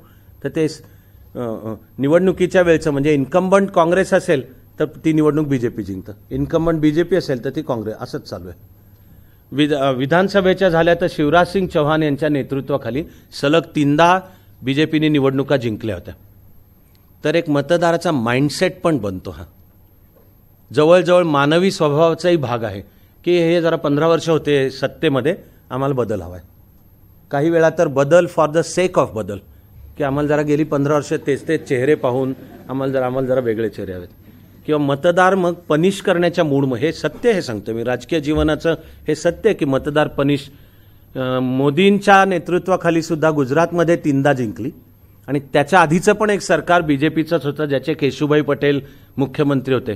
त्यामुळे ही जी शेवटची विधानसभा निवडणूक झाली ती भाजपला जड गेली. गुजरात विधानसभा, नरेंद्र मोदी पंतप्रधान आहेत पण गुजरात विधानसभा भाजपला जड गेली. कारण आता 20-22 ते सलग 25 वर्ष BJPचंच सरकार आहे. बदल पाहिजे. बंगालमध्ये सलग 34 वर्ष CPM आणि डाव्या आघाडीचं सरकार होतं. त्यांना ममता बॅनर्जींनी एक पर्याय उभा केला. तो पण लागतो की नुसतं यांना हलवायचं ह्याच्यावर भागत नाही, लोकांच्या मनात विश्वास संपादन पण करावं लागतं की तुम्ही यांना काढाल, कोणाला आणाल हे पण लागतं लोकांच्या मनात. ते केलं. 34 वर्षाची असलेली सत्ता ममता बॅनर्जींनी हलवली. कारण लोकांना हवा असतो बदल हवा आहे आम्हाला, हे बस झालं, हे एवढे फार वर्ष बसलेत, आता बदल हवा आहे. त्या दुसऱ्यांदा ममता बॅनर्जींनी पुन्हा जिंकली. आजच लक्षात ठेवा की तिसरी त्यांना अवघड जाणार, जास्त हिशोब द्यावा लागणार आणि त्याला अँटी इन्कम्बन्सी हे लोकशाहीच्या प्रगल्भतेचंच लक्षण आहे अशी माझी खात्री आहे. दुसरा ट्रेंड आता की स्वातंत्र्यानंतर गल्लीपासून दिल्लीपर्यंत एका पक्षाची पकड होती.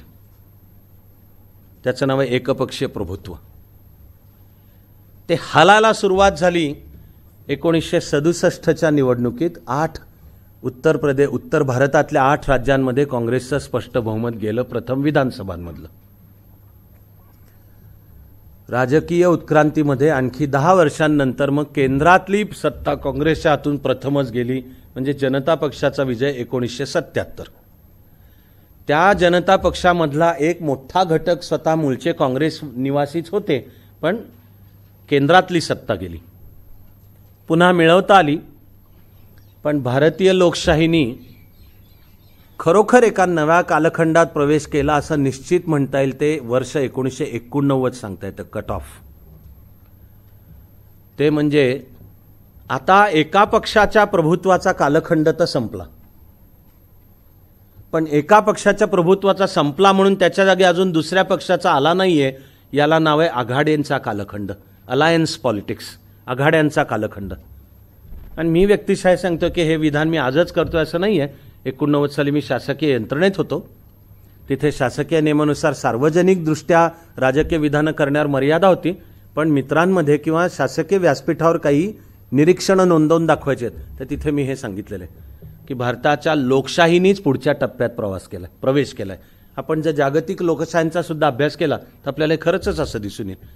तो देश तो स्वतंत्र होताना समजा, किंवा देश निर्माण होताना एक डॉमिनंट तो मुख्य पक्ष असतो आणि त्यामुळे त्याचं पहिली सुमारे 2 दशकं त्याचं प्रभुत्व राहतं. 2 दशकं अखेर पर्याय समोर येणं, त्याच्या स्थानाला आव्हान मिळणं, एवढंच नाही तर जे दुर्दैवानी सत्य असलेलं विधान आहे power corrupts and absolute power corrupts absolutely, तर सलग 20-20 वर्ष सत्तेत काढून त्या सत्तेत असलेल्यांच्या कातड्या जाड होऊ लागतात, ती सत्ता भ्रष्ट होऊ लागते, लोकांची नाराजी घेऊ लागते. तरी वाटलं तर जुगाड करून निवडणुका जिंकू शकते, पण एक क्रमाक्रमाने घडा भरणे म्हणतात त्याला, घडा भरण्याची त्यांची वेळ यावी लागते, मग लोक पर्याय पाहणं पण चालू करू शकतात. आपण आफ्रो आशियाई देश आणि लॅटिन अमेरिका की जे कलोनियलिझम साम्राज्यवादाचे शिकार होते, इथला साम्राज्यवादी संपल्यानंतर जर आपण पाहिलं की त्यांच्या लोकशाह्या आणि त्यांच्या असल्या तर राज्यघटनांचं नेमकं काय झालंय, तर दुर्दैवाने तर अनेक ठिकाणच्या लोकशाहीचे तर धिंडवडेच उडाले, संपलीच ती राज्यघटना गुंडाळूनच ठेवली. पण जिथली टिकली मग तिथे पहिल्या 2 दशकांनंतर एक पर्याय समोर येण्याची प्रक्रिया चालू झाली. आणि तरी तो पर्याय पण अजून सगळा देशव्यापी पर्याय देऊ शकण्याच्या स्थितीत नसतो. तुम्ही इंडोनेशियाचा विचार करा, तर इंडोनेशियाच्या स्वातंत्र्य लढ्याचे नेता होते डॉक्टर सुकार्नो आणि डॉक्टर सुहार्तो. आणि मग भारताने पण प्रयत्न केल्यामुळे इंडोनेशियातनं डच मागे गेले आणि इंडोनेशिया हा एक स्वतंत्र देश म्हणून अस्तित्वात आला. पहिली 20 वर्ष डॉक्टर सुकार्नो आणि डॉक्टर सुहार्तो. पण पुढे त्यातल्या डॉक्टर सुहार्तोंनी लष्कराच्या मदतीने लोकनियुक्त सरकार दूर करून सत्ता हातात घेतली आणि खरं म्हणजे राज्यघटना लोकशाही खरं तर गुंडाळून ठेवली. त्यांनी नाव लोकशाहीच ठेवलं, पण डॉक्टर सुहार्तोंनी इंडोनेशियाच्या लोकशाहीला नाव दिलं गायडेड डेमोक्रेसी. गायडेड म्हणजे कोणीतरी एक शेवटी प्रमुख जवळजवळ लोकनियुक्त म्हणावा असा हुकुमशहान लोकशाहीला मार्गदर्शन तो करेल. हा युफेमिझम म्हणतात, म्हणजे हा गुलछबू शब्द आहे, पण खरं म्हणजे लोकशाही गुंडाळली होती. पुढे यथावकाशची स्थापना झाली, पण आता इंडोनेशियामध्ये आलटून पालटूनचे राष्ट्राध्यक्ष निवडून येऊ शकतात. राष्ट्राध्यक्ष पद्धत आहे आणि तो थेट निवडणुकीने येतो. दक्षिण आफ्रिकेकडे पहा, गोऱ्यांनी बदलता काळ ओळखून शेवटचा गोरा दक्षिण आफ्रिकेचा राज्यकर्ता म्हणजे फ्रेडरिक डी क्लार्क, ह्यांनी बदलता कालखंड आपणून ओळखून आधीची 23 वर्ष 26 का 27 बहुधा ज्या थोर नेत्याला तुरुंगात ठेवलं होतं, केप ऑफ गुड होपच्या जवळच्या बेटावरचं तुरुंग रॉबिन आयलंड, तिथे नेल्सन मंडेलांना ठेवलं होतं. ह्यांनी सन्मानाने त्यांना तुरुंगातनं आणलं. स्वतः हा राष्ट्राध्यक्ष फ्रेडरिक ड क्लार्क बोलला आणि एका यथावकाश टप्प्याला बाजूला झाला आणि नव्या साऊथ आफ्रिकेचा राष्ट्राध्यक्ष म्हणून नेल्सन मंडेलांची नियुक्ती झाली. पुढे लिखित राज्यघटना तयार झाली. तिच्यानुसार राष्ट्राध्यक्षाची निवड थेट मतदानाने होते. तर नेल्सन मंडेला तर स्वतः दैदिप्यमान एवढे तर ते सलग 2दा आले निवडून. पण मग मंडेलांनी पण हा पायंडा घालून दिला की कोणीच 2 पेक्षा जास्ती वेळा राष्ट्राध्यक्ष व्हायचं नाही, जे अमेरिकेच्या राज्यघटनेमध्ये पायंडा पाडला जॉर्ज वॉशिंग्टननी, पण घटनेतच बदल करून नियमच बनवला फ्रँकलिन डी रूझवेल्ट यांनी. तसा नेल्सन मंडेलांनी आखून दिला. आता मंडेलांच्या नंतरचे 2 किंवा 3 सलग राष्ट्राध्यक्ष हे मंडेलांच्या आफ्रिकन नॅशनल काँग्रेस या पक्षाचेच आहेत. त्याला आपला खास मराठी किंवा भारतीय शब्द आहे पुण्याई, की तुम्ही स्वातंत्र्य लढा दीर्घकाळ त्याचे तुम्ही मुख्य नेता असता, ती पुण्याई पुरत राहते, टीना फॅक्टर. पण हळूहळू ती सत्ता भ्रष्ट होत जाते, अकार्यक्षम होत जाते. मग आपण पाहिलं की आता हे जेकब झुमा यांना पद सोडावं लागलं आणि ते पण भ्रष्टाचार आणि अयोग्य वर्तणूक अशा खरं म्हणजे कमीपणाच्या कारणाकरता सोडावं लागलं. हे नेल्सन मंडेलांचे सहकारी होते, हे दक्षिण आफ्रिकेच्या स्वातंत्र्य लढत होते. पण त्यावेळेपर्यंत मग दुसरा पक्ष समोर येऊ शकतो. आता दक्षिण आफ्रिकेच्या राजकारणात हेलन झिल्ले नावाच्या आहेत, त्या केप ऑफ गुड होपच्या आहेत स्वतः आणि गोऱ्या आहेत, व्हाईट. पण दक्षिण आफ्रिका त्यांच्याकडे पाहते की आफ्रिकन नॅशनल काँग्रेसला दक्षिण आफ्रिका व्यापी राजकीय पर्याय उभा करू शकेल आणि पुढच्या संभाव्य राष्ट्राध्यक्ष असू शकतील असं त्या हेलन झिल्ले यांच्याकडे पाहिलं जातं. अशी मी उदाहरणं मध्यरात्रीपर्यंत चालू राहतील. आफ्रिकेतले अनेक देश विचारात घ्या. घानाच्या स्वातंत्र्य लढ्याचा एक आदर्श नेता होता क्वामे एनक्रुमा, विचाराने डावा मार्क्सवादी म्हणून नेहरूंनाही तो मानत असे, क्वामे एनक्रुमा. तर घानाला जेव्हा स्वातंत्र्य मिळालं क्वामे एनक्रुमा बनतो नेता. पण पुढच्या काही वर्षांमध्ये बघता बघता क्वामे एनक्रुमाचंच नाव बदनाम होत भ्रष्टाचाराचे आरोप लागत त्याला शेवटी सत्ता सोडण्याची त्याच्यावर वेळ येते. केनियाच्या स्वातंत्र्य लढ्याचा नेता जोमो केन्याटा, आणि केनियातनं जेव्हा ब्रिटिश मागे गेले तेव्हा जोमो केन्याटा अध्यक्ष बनला. पण पुढे क्रमाक्रमाने पर्याय सुद्धा तयार होतात. केनियाच्या राजकारणामध्ये थोडे ज्या ब्लॅक ट्राईब्स आहेत वेगवेगळ्या, केकी आणि लुओ अशा 2 ट्राईब्स आहेत. केकी बहुसंख्याक आहेत, जोमो केन्याटा त्या केकी ट्राईब्स आहेत. पण मग क्रमाक्रमाने पुढे जिचं मुख्यतः लुओ आणि एक राजकीय पर्याय समोर येणं चालू होतं. आता आपण पाहतो की केनियामध्ये सत्तेत आलटून पालटून दुर्दैवाने तिथे रक्तपात पण होतो. पण जोमो केन्याटांचा मुलगा म्हणजे उहुरू केन्याटा हा आत्ताचा आता अध्यक्ष आहे निवडून आलेला.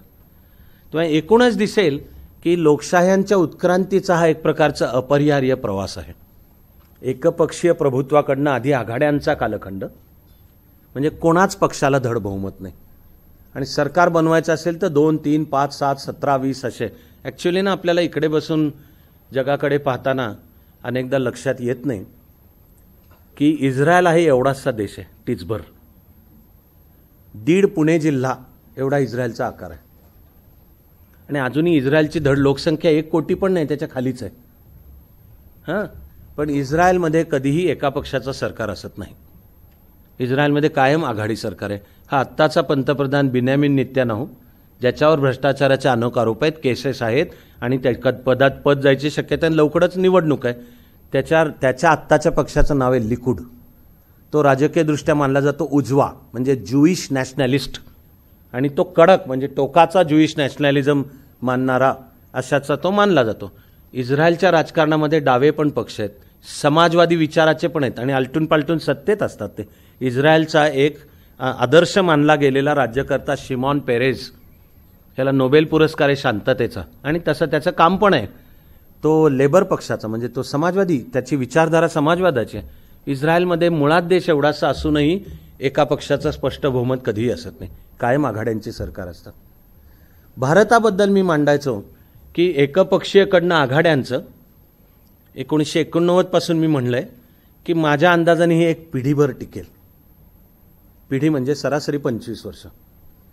त्या काळामध्ये जे काम जास्त करतील, आपापल्या पक्षाचा पाया मजबूत करतील, तो भौगोलिक अर्थाने देशव्यापी आणि सामाजिक अर्थाने समाजाच्या सगळ्या समाज घटकांना सामावून घेणारा करतील, ते काँग्रेसला राष्ट्रव्यापी पर्याय उभा करतील. वैयक्तिक माझी ही भूमिका कायमच होती की काँग्रेस राष्ट्रव्यापी पक्ष आहे म्हणजे सर्वार्थाने राष्ट्रीय पक्ष आहे, तर केंद्रातल्या सत्तेत तरी काँग्रेसला पर्याय पण राष्ट्रीयच पाहिजे. देशाचा विचार करता ती कुवत 2 गटांकडे होती.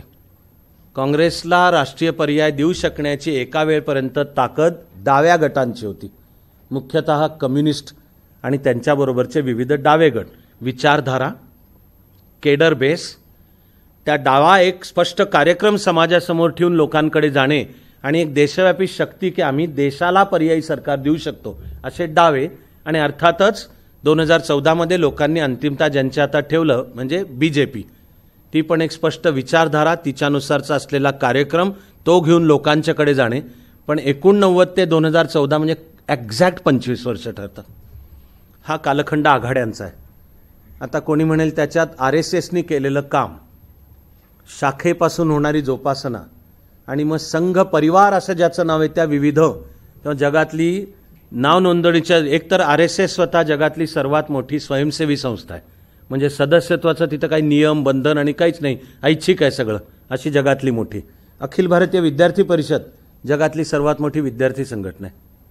भारतीय मजदूर सेना जगातली सर्वात मोठी कामगार संघटना आहे. असे विश्व हिंदू परिषद, वेगवेगळे आणखीन जे असतील कामांचे, आदिवासी समाजाच्या कल्याणासाठी वनवासी कल्याण आश्रम नावाची संघटना आहे. पण असं विस्तृत हजारो कामं गावागावापर्यंत एक तळ तयार झाला. या क्रमाचं राजकीय प्रतिबिंब दिसतं अंतिमतः की काँग्रेसला राष्ट्रीय पर्याय पुरवता येण्याची शक्ती यांच्याकडे आहे. देशाने 2014 निर्णय घेतला की आता यांच्या हातात ठेवून पाहू, 5 वर्षांनी त्यांना हिशोब विचारू. हे तुम्हाला जगाच्या सगळ्या लोकशाहींचं सुद्धा दिसेल. मग भारतीय लोकशाहीचं वेगळं वैशिष्ट्य भारताच्या वैविध्यामुळे हे आहे की तो प्रदेश किंवा भाषा किंवा लोकसमूहाचं प्रतिनिधित्व करणारे पण पक्ष पुढे येतात, ते म्हणजे प्रादेशिक पक्ष. 1977 मध्ये जेव्हा जनता पक्ष सत्तेत आला तेव्हा एक छोटा, तेव्हापासून आजपर्यंतचा एक कार्यकर्ता म्हणून छोटाच पण तेव्हा वयाने सुद्धा छोटा, मी आणि माझ्यासकट अनेक जणांची एक आशा होती की द्विपक्षीय लोकशाही येईल जशी युरोपमधल्या आणि अमेरिकेतल्या प्रगल्भ लोकशाह्यांमध्ये आहे. पण ते स्वप्न भंग पावलं. जनता पक्षाच्या 1977 नंतर ठिकऱ्या उडणं जेव्हा चालू झालं तेव्हा त्याचे त्यावेळी एक वरिष्ठ मंत्री होते श्यामाचरण शुक्ल, हे काँग्रेसचे विद्याचरण शुक्ल यांचे भाऊ, सक्का भाऊ. पण ते जनता पक्षात होते आणि एका वरिष्ठ पदावर होते. त्यांनी त्या काळामध्ये एक विधान केलं होतं. ते म्हणाले होते की लोकांनी जनता पक्षाला केंद्रातलं सरकार बनवायची संधी फार मोठ्या आशेने दिली आहे. ते म्हणाले एक चांगलं सरकार देणे आणि ते 5 वर्ष चालवणे ही ऐतिहासिक जबाबदारी आहे. ती पेलण्यात जर जनता पक्ष अपयशी ठरला तर प्रादेशिक पक्ष उदयाला येतील, असं त्यांचं विधान होतं. पॉलिटिकल जजमेंट फार बरोबर आहे, फार योग्य आहे. आपल्याला दिसेल भारताचा विचार केला तर अकाली दल ही शिरोमणी गुरुद्वारा प्रबंधक कमिटीचं अधिकृत राजकीय रूप आहे. अधिकृत आहे म्हणजे शिखांचा पक्ष. आणि शिखांची जी धार्मिक संघटना आहे तिला ब्रिटिश काळामध्ये कायद्याचाही बॅकअप मिळाला 1927च्या गुरुद्वारा रिफॉर्म ॲक्टमध्ये. त्या शिरोमणी गुरुद्वारा प्रबंधक कमिटी SGPC ची अधिकृत पॉलिटिकल विंग म्हणजे अकाली दल आहे. तो प्रादेशिक पक्ष आहे.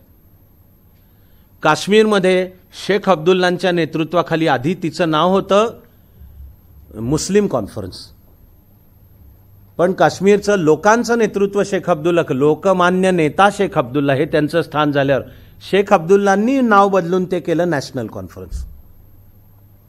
तो काश्मीर करताचा प्रादेशिक पक्ष आहे. आपल्याला दिसेल की देशाच्या राजकारणात प्रादेशिक पक्षांचं स्थान निर्माण होणे आणि स्थान वाढत जाणे हे 1977 ते 1979च्या मधल्या जनता पक्षाच्या अपयशानंतर घडलंय. आणि ते कालानुक्रमाने नुसतंच जनता पक्षाच्या अपयशानंतर घडलंय असं नाहीये, तर जनता पक्षाच्या अपयशामुळे मग लोकांनी आपापल्या राज्याच्या किंवा भाषेच्या पातळीला काँग्रेसला पर्याय शोधणं चालू केलं. आपल्याला दिसेल की तमिळनाडूमध्ये DMKच्या हातात पहिल्यांदा राज्याची सत्ता 1967 मध्ये गेली. अन्यथा तिथपर्यंत तमिळनाडूचं त्यावेळचं तर नाव मद्रास राज्य आहे. तमिळनाडू नाव पण देण्यात आलं. 67 मध्ये सत्ता DMK कडे गेली. DMKचे पहिले मुख्यमंत्री झाले अण्णादुराई नावाचा थोर नेता. त्यांनी नाव बदलून तमिळनाडू हे केलं.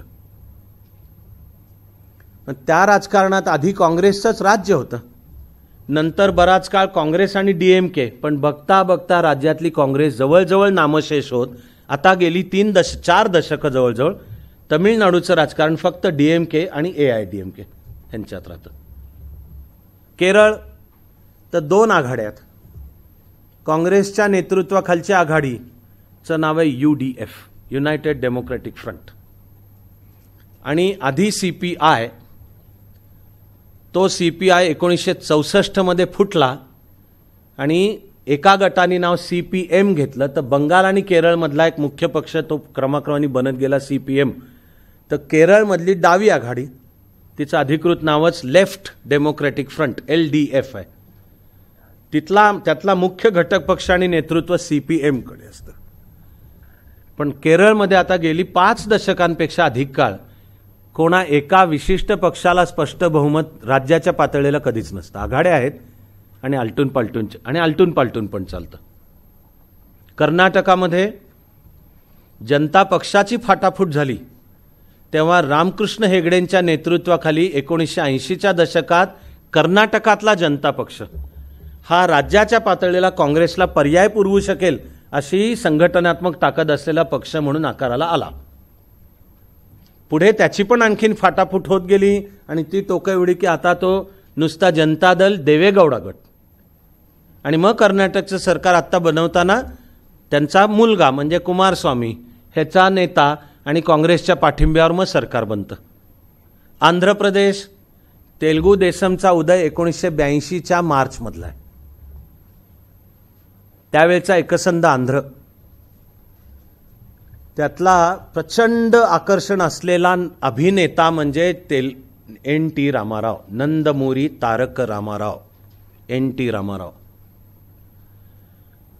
तेलगू चित्रपटसृष्टी 1-2 वर्षांपूर्वीपर्यंत भारतामधली सर्वात मोठी चित्रपटसृष्टी होती. तेलगू भाषिक सिनेमांचा वेडा आहे. मराठी माणसाबद्दल जसं बोललं जातं आजकाल ते कितपत खरं असा एक प्रश्नच आहे, पण मराठी माणूस नाटक वेडा आहे असं एक सांस्कृतिकदृष्ट्या बोललं जातं. तसा तेलगू चित्रपट वेडा आहे. कर्नाटकात पण ते चित्र आहे आणि कन्नड भाषेमध्ये कन्नडमधले उत्तम चित्रपट आता मराठीत पण ते चालू झालंच आहे पुन्हा एकदा. म्हणजे मी त्याला नाव दिले मराठी चित्रपटसृष्टीने कात टाकली आणि पुन्हा एकदा मराठीत खरंच एकाहून एक उत्तम अत्यंत प्रतिभावंत अर्थपूर्ण चित्रपट येतात. पण तेलुगू भाषिक तर दर वर्षाला जगात कोणत्या भाषेत सर्वात जास्त चित्रपट तयार होतात तर एक 2 किंवा 3 वर्षापूर्वीपर्यंत ते स्थान तेलुगूचं होतं. सर्वात जास्ती चित्रपट तेलुगूत. हिंदीत सुद्धा कमी व्हायचे, आता बदलले आता हिंदीत आहे. आता जगात सर्वात जास्ती चित्रपट हिंदीत तयार होतात. त्यातले बहुसंख्य तुम्हाला माहिती आहे त्याप्रमाणे those are movies made by mentally retarded people, for mentally retarded people आणि ऑफ मेंटली रिटार्डेड पीपल. तरी सांगतोय की हिंदीत सुद्धा आता चांगले अपवाद येण्याचं प्रमाण पण वाढत चाललंय की प्रतिभावंत काहीतरी क्रिएटिव्ह थीमवर असं हिंदीतलं सुद्धा प्रमाण वाढत चाललेलं आहे. पण तसा तेलुगू लोकांच्या मनावर राज्य करणारा अभिनेता होते N.T. रामाराव. ते मुख्यतः पौराणिक कथांमध्ये काम करायचे आणि मुख्यतः राक्षसी शक्तींचा निप्पात करणारा अवतार. रामाची भूमिका केलेली आहे त्यांनी. ते लोकांच्या मनातलं स्थान. त्यांनी 1983च्या मार्च आहे महिना आंध्र प्रदेशचा प्रादेशिक पक्ष तेलुगू देसम TDP तेलुगू देसम पार्टी आणि ती फुटीरतेची मागणी नाही, देसमवर जाऊ नका. हिंदीत सुद्धा किंवा दक्षिण भारतीय उच्चार देश म्हणजे भाग असा होतो त्याचा अर्थ. तो दरवेळेला त्याचा देश म्हणजे आता नंतर पुन्हा तेलंगणा वेगळा झाला आणि त्यांच्या पक्षाचं नाव तेलंगणा राष्ट्रीय समिती TRS. तर ते राष्ट्रीय म्हणजे ते काही तेलुगू भाषिकांचं आमचं राष्ट्र वेगळं अशी फुटीरतेची मागणी नाही आहे असा अर्थ. उर्दूमधला जसा कौम हा शब्द आहे, कौम मध्ये सगळे अर्थ आले. कौम म्हणजे कम्युनिटी पण आली, कौम मध्ये नेशन पण येतं. तर समजा बोलताना उल्लेख झाला की मुसलमान कौम हिंदुस्तान के साथ है, त्यावरनं लगेच कोणी की तुम्ही कौम म्हणजे तुम्ही मुस्लिम हे वेगळं राष्ट्र असं बोलताय, असं नाही. तो भाषेचा आहे. तसं तेलुगू देसम आहे. पण तो एक प्रादेशिक पक्ष म्हणून उदयाला आणि आकाराला आला. तुम्हाला हेही दिसेल की महाराष्ट्रात सुद्धा शिवसेनेची जी ताकद वाढत गेली ही मुख्यतः 1984 पासून पुढे. पक्ष बनणे, तो निवडणुकीच्या राजकारणात येणे आणि मुंबईची महापालिका जिंकणे आणि त्यानंतर शिवसेनेने मागे वळून पाहिलेलं नाही. प्रारंभापासूनच शिवसेनेच्या विचारधारेचं नाव हिंदुत्व आहे, ते कायम आहे. काही लोक मांडतात की आधी मराठी माणसाच्या न्यायी हक्कासाठी आणि BJPशी युती करताना हिंदुत्व, ती मांडणी वस्तुनिष्ठरित्या सुद्धा चुकीची आहे. बाळासाहेब ठाकरेंच्या विचारधारेत शिवसेनेच्या स्थापनेच्या दिवसापासून देशात हिंदू, महाराष्ट्रात मराठी अशीच बाळासाहेब ठाकरेंची मांडणी. BJP आणि शिवसेना हे नॅचरल मित्र आहेत, ते वैचारिक दृष्ट्या पण प्रत्यक्ष युती सुद्धा घडली 84 साली प्रथम. ती 2014च्या ऑक्टोबरमध्ये मोडेपर्यंत. ते मोडल्याचं सगळं आपण महाराष्ट्राचं, मी त्याला दुःखद वगनाट्य म्हणतो, ते गेली 5 वर्ष आपण सरकार पाहिलं म्हणजे काय जे काय.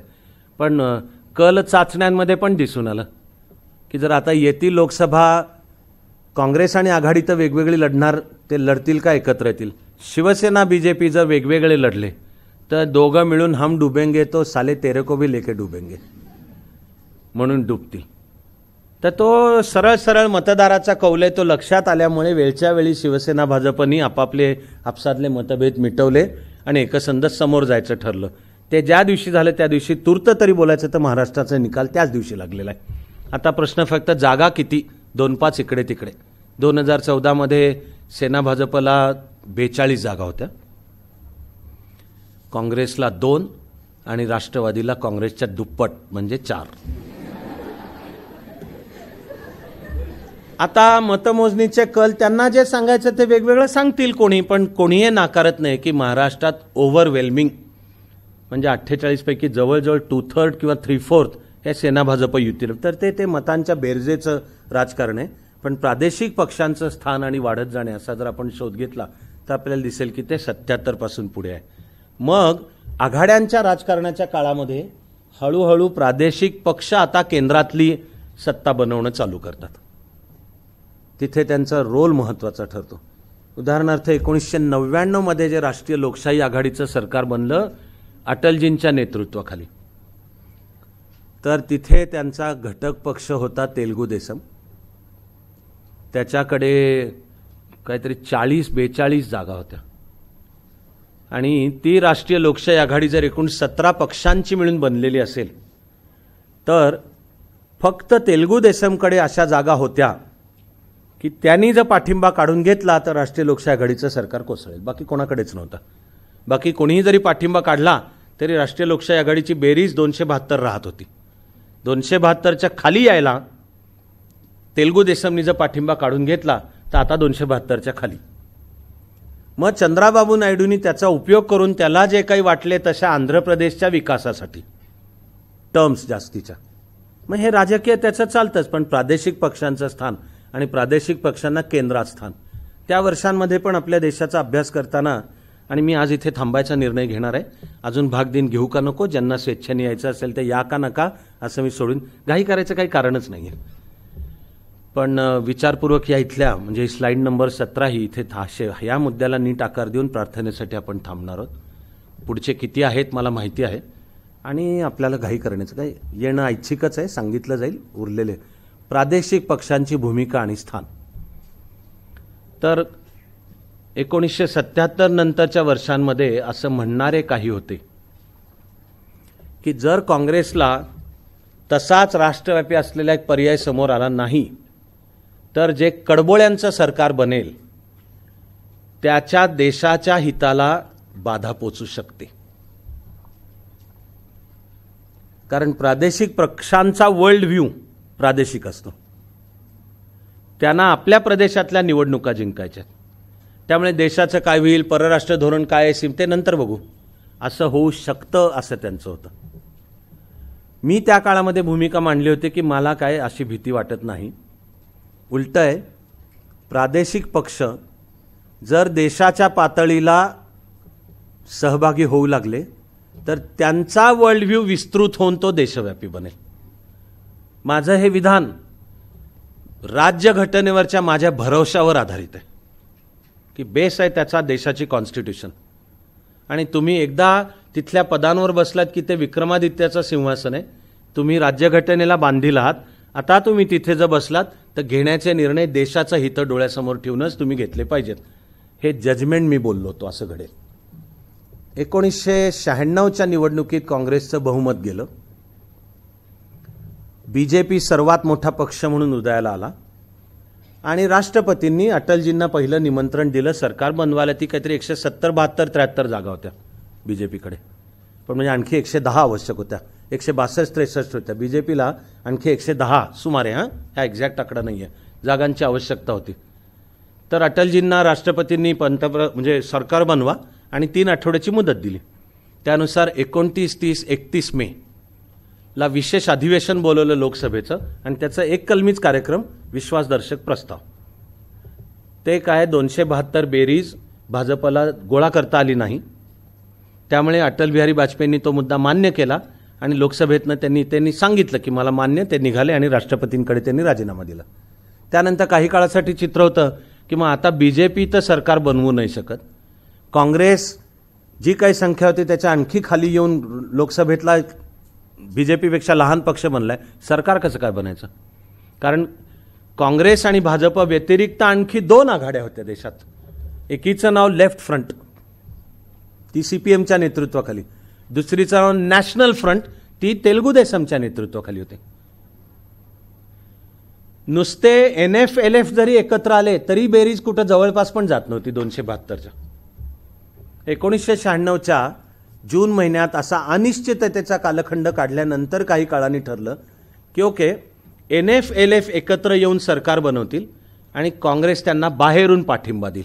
म्हणजे हे बीजेपी म्हणजे जातीयतावाद्यांना आपण दूर ठेवू सत्तेपासून.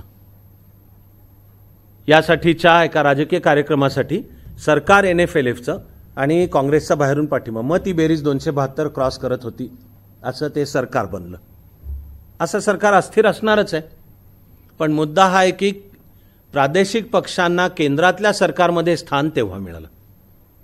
आपल्याला मागे वळून पाहताना आज माहिती आहे की 96 साली त्या NF-LFचे पंतप्रधान व्हावेत असा पहिला चॉईस ज्योती बसूंच्या नावाचा होता. ज्योती बसू बंगालचे परमनंट मुख्यमंत्री आणि जवळजवळ 3 दशक मुख्यमंत्री असूनही ज्योती बसूंवर डाग नव्हता. वैयक्तिक पातळीला स्वच्छ पांढरशुभ्र धोतर कुर्त्यात राहणारा कम्युनिस्ट विचाराचा माणूस. त्यांची पत्नी प्राथमिक शिक्षिका होती. नवरा मुख्यमंत्री असताना पत्नी प्राथमिक शिक्षिका. आणि हे सरकारमधनं पगार किंवा पार्टीकडनं पण पगार पैसे काही घ्यायचेच नाहीत, कारण माझी पत्नी त्याच्यावर आमचा वैयक्तिक संसार चालतोय. म्हणजे ज्योती बसूंवर डाग नव्हता. चॉईस NFLFचा पहिला होता पंतप्रधान ज्योती बसू. त्याला कम्युनिस्ट पार्टीच्या पॉलिट ब्युरोनी नकार दिला. त्याही वेळी पॉलिट ब्युरोचे प्रमुख होते प्रकाश कराट. आणि कम्युनिस्टांचं बाकी काही असो, ते साधारणपणाने 20 वर्षांनंतर का होईना पण आपल्या चुका कबूल करतात. तसे अलीकडच्या काही काळापूर्वी प्रकाश कराट एकदा म्हटलेत की 96 साली ज्योती बसूंनी पंतप्रधान व्हायला नकार देणे ही आमची एक फार मोठी चूक आहे. 96 डोळ्यासमोर आणा. हा आवश्यक तेवढा मुद्दा पूर्ण करून आपण प्रार्थना करायची. तेवढी सहनशक्ती नसेल ते का अर्थातच बाहेर चांदणं आहेच मस्त. आणि आलाय, पूर्ण होत आलाय. पण असं मी मुद्द्यावर अन्याय करत थांबणार नाहीये. 91 साली सोव्हिएट रशियाचं पतन झालं होतं. 89 सालापासून प्रथम पूर्व युरोपातल्या साम्यवादी राजवटी संपल्या होत्या. म्हणजे जागतिक पातळीला साम्यवादाचा एक विचारधारा म्हणून पराभव होत होता. आणि त्या विचारधारा म्हणून होणाऱ्या पराभवाचं रूपांतर प्रत्यक्ष हे सरकार चालवू शकतं का, देश चालवू शकतं का, देशाच्या धोरणांना दिशा देऊ शकतं का, हा पण पराभव जगात होत होता. चीननी सुद्धा दंग शिओफंगच्या नेतृत्वाखाली माओचं साम्यवादी धोरण सोडून देऊन खुल्या बाजारपेठेचा पुरस्कार केला. अशा पार्श्वभूमीवर लोकशाही मार्गाने जे सरकार आलंय त्या सरकारचा प्रमुख एक साम्यवादी विचाराचा व्यक्ती आहे. ही जागतिक साम्यवादी चळवळीला ठरली असती फार मोठी प्रेरणा, फार मोठं स्थान. पण 96 मध्ये बहुधा त्या व्यक्तींचे आपापल्या अहंकार किंवा पदांचं हे अडवलं आणि पॉलिट ब्युरोनी ज्योती बसूंना पंतप्रधानपद स्वीकारायला नकार. नाही तुम्ही स्वीकारायचं. नंतर चूक कबूल केली की करायला होतं त्याच वेळेला. मग आता कोण? अशा वेळी HD देवेगौडांचा शोध लागला. ते कर्नाटकचे मुख्यमंत्री होते. खटकन एकदम उठून आता NFLF आणि ठीक आहे देवेगौडांच्या नावावर संमती झाली, ते झाले पंतप्रधान. त्यावेळेला अलमाती धरणाचा प्रश्न देशभर गाजत होता. अलमाती हे कर्नाटकातलं धरण आहे आणि धरणाची उंची वाढवायची का नाही वाढवायची वाद चालू होता कर्नाटक आणि तमिळनाडूमध्ये. तमिळनाडूचं म्हणणं होतं उंची वाढवा, कारण धरणाची उंची वाढवल्यामुळे पाण्याचा साठा जास्ती होणार होता. तमिळनाडू हे पाणी टंचाई असलेलं राज्य आहे. विशेषतः चेन्नई शहर हे तर पाणी टंचाईग्रस्त शहर आहे. चेन्नईला एकेवेळी तेलुगू म्हणजे आंध्र प्रदेशमधनं पाणी पुरवलं जायचं. त्याला NTRनी मान्यता दिली होती की तेलुगू देसमनी मान्यता दिली होती की पाणी मिळू द्यात. म्हणजे लक्षात घ्या जाता जाता की प्रादेशिक नेता असून NTRनी भूमिका राष्ट्रव्यापीच घेतली होती. आणि मी नुसत्याच आंध्रच्या हिताचं नाही, जर गरज कळते आपल्याला की तिकडे तमिळनाडूलाही पाण्याची गरज आहे, नाहीतर मद्राससारखं महत्त्वाचं एक शहर त्याला पाण्यापायी अन्नांना दशा होईल, तर तेलुगू देसमनी तिचं त्या प्रकल्पाला नावच तेलुगू गंगा हे नाव होतं त्या काळात. पुढे NTRनी नॉन काँग्रेस पक्षांची एक देशव्यापी आघाडी बनवायलाही पुढाकार घेतला होता. ते निमंत्रक होते त्या आघाडीचे आणि मग भाजप सदस्य होतं त्या आघाडीचं. पण त्यावेळी NTR निमंत्रक होते. ह्याचे उल्लेख माझ्या अस्वस्थ दशकाच्या डायरीत आहे, कारण त्या काळात त्यांना मी भेटलो पण होतो. प्रेस कॉन्फरन्सेस, वैयक्तिक त्यांच्या मुलाखती. पण कर्नाटक आणि तमिळनाडूमध्ये 1996 मध्ये वाद होता. तमिळनाडूची इच्छा आणि म्हणणं होतं अलमाती धरणाची उंची वाढवावी, कारण उंची वाढवल्यामुळे पाण्याचा साठा वाढेल आणि त्या वाढलेल्या साठ्याचा उपयोग तमिळनाडूला होणार आहे. कर्नाटकची भूमिका होती की उंची वाढवल्यामुळे जमीन जाणार आहे कन्नड शेतकऱ्यांची पाण्याखाली. उंची वाढवल्यामुळे जो पाण्याचा साठा वाढेल त्यात जाणार आहे जमीन कन्नड शेतकऱ्याची, पण फायदा होणार आहे तमिळ माणसाला.